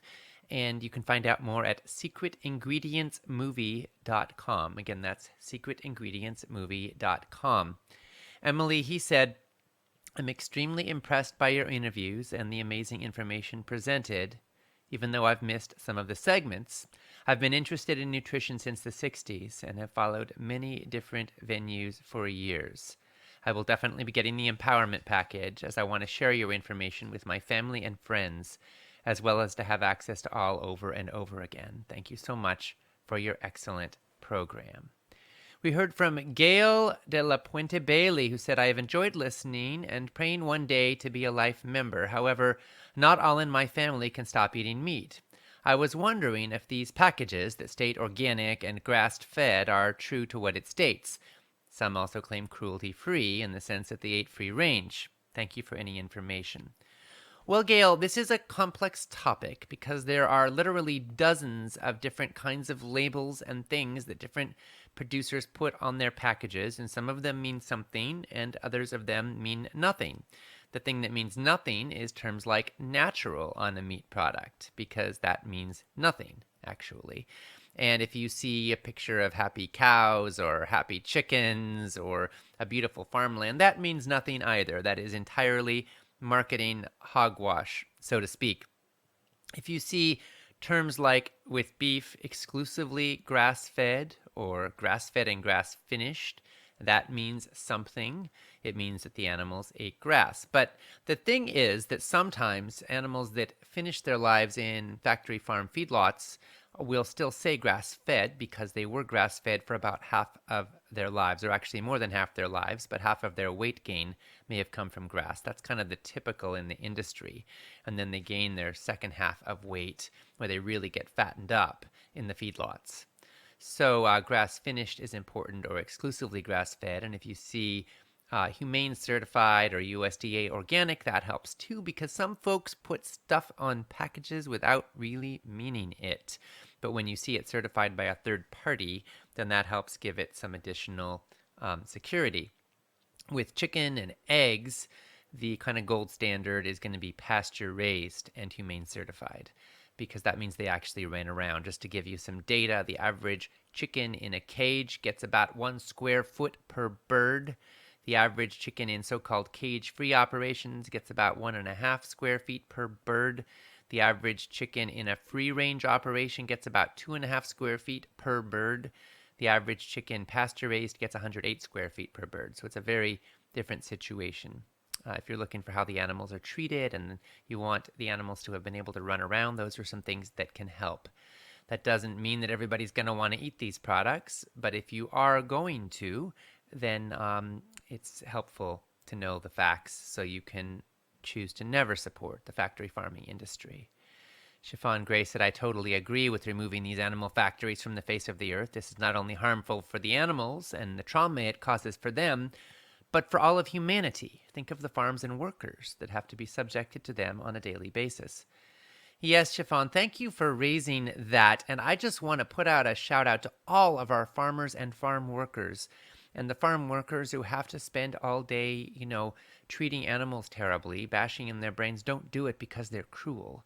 They do it because they're trying to survive. Many of them are coming from very low income, very difficult backgrounds. And rates of PTSD amongst slaughterhouse workers are off the charts. It's practically on par with military service. It is so difficult. And there are actually programs helping to provide therapeutic support to help people recover from those PTSD symptoms. So let's have compassion for everybody involved. And when it comes to foods that are sprayed with pesticides, let's remember that life expectancy for the average farm worker in the United States has, according to one study, been pegged at 49 years. Farm workers are dying of cancer in droves. And this is directly linked to the pesticides they are forced to spray every day on the job. So when we choose to say no to these industries, we are helping to redirect our dollars so that the people who grow our food can live in a more humane ecosystem themselves and can have jobs that hopefully do not damage their health and their well-being for the long term. We heard from Eileen Bailey, who said, wow, just wow. I thought I knew a lot about food. It turns out I need to know a lot more. Pen and paper at the ready, 3 hours a day. Thank you so much for what you're doing. Amazing work. Well, Eileen, thank you for absorbing it and participating so passionately. And we want to help you to absorb it for life and also to not have to stress about taking notes. So we're going to gift you with an empowerment package. Our team will follow up with you. And now you will have not just the recordings for life, but also the transcripts of every single interview and the action checklist to help you capture some of the top takeaways and how you can apply them in your life. Congratulations. And you're also going to get more than $4,000 worth of bonuses from our speakers and our partners. There's a huge collection of amazing resources, and they're all completely free with the empowerment package. So congratulations, and I hope you enjoy it, and I know you will put it to great use. We heard from Tony Villafore, who said, even though I don't eat red meat, I don't feel I'm as healthy as I should be. I thank goodness for this summit. The information I've gotten already is so helpful. I am much more conscious of what I purchase for my family now and in the future. Yes, Tony, thank you for sharing that. And I just want to put out a word that there are a lot of people I've known through the years who have gone vegan or they've gone organic and they've given up GMOs, and they think that that sort of takes care of it. And those things matter, and they absolutely help in a big way in many cases. But you can be a vegan, organic eating person and still eat lots of junk food. Last time I checked, Whole Foods was selling organic donuts. They are not healthy, I'm sorry, even though they're organic, and yes, they may even be vegan. So the reality is it really, really matters what we eat, not just what we don't eat. And it's important to draw bright lines and to say no to a toxic food culture. But it's also important to say yes to food that is produced with dignity and respect for life, and that is harmonious with our values. It's produced in integrity with who we are and what we want to create for our lives, and also that takes advantage of the latest learnings of nutritional science. And that's what we're doing in this summit, isn't it? We're sharing what the latest insights are telling us and how we can apply it in our lives. And I'm so grateful you're here. Thanks for being a part of it with us. We're now nearing the end of day 4 of the Food Revolution Summit, and I want to say again, please express your opinions on what you've been hearing and see what other folks are saying by engaging in the comments on our broadcast page. And you can also join in the conversation on our Facebook page at facebook.com/Food Revolution Network. Tomorrow, our focus is going to be on superfoods, beating cancer and promoting wellness in every cell. Despite the billions of dollars that are being raised and spent in the war on cancer, despite all the pink ribbons and all the races for the cure, cancer is taking the lives of more than 8 million people every year, and the devastating toll keeps on rising. But do you know what is causing this epidemic? Is it bad luck or bad genetics? Or the deficiency of some drug that hasn't even been invented yet? It's not. We now know that 90% of cancer is actually caused by a combination of diet, lifestyle, and environmental factors. That's 9 out of every 10 cases. And I say that's wonderful news because it puts the power in your hands where it belongs. Tomorrow you're going to find out more about what the research really tells us and how you can put it all into action in your life. We will start with renowned researcher Dr. William Lee, who's going to explain the process of angiogenesis and some specific foods that have been shown to fight cancer. Then at noon Eastern Time, you're going to hear from Chris Wark about how he beat cancer and what we can all learn from his inspiring story. And at 1 p.m. Eastern Time, 10 a.m. Pacific, 5 p.m. GMT, you'll hear from medical medium Anthony William on how celery juice, fruits, and vegetables can cure chronic disease. It's going to be an amazing day, and I can't wait to share it with you. And in the meanwhile, you can post your comments and share in the conversation. You can catch and share the replays, and you can check out the empowerment package so you can own it all for life. And I also want to invite you to enjoy some delicious healthy food. Today's recipe of the day is Summit Banana Split, and I promise you, it's delicious. We wish you a beautiful, healthy, thriving day. This is Ocean Robbins, signing off from day 4 in the 2019 Food Revolution Summit. No matter where you come from or what you've been through, the simple truth is you are meant to thrive. You deserve boundless energy, a clear mind, and a lean and healthy body. You deserve to feel confident and clear about what you eat and why. The Food Revolution Summit is packed with insights, and trying to catch and absorb all of them can be hard. That's why we created the Empowerment Package. With your Empowerment Package, you can own the entire summit, plus all the transcripts and loads of bonus materials for life. Absorb this life-changing material at a pace that's comfortable and easy for you. Join in this movement. Support this mission. Buy your Empowerment Package today.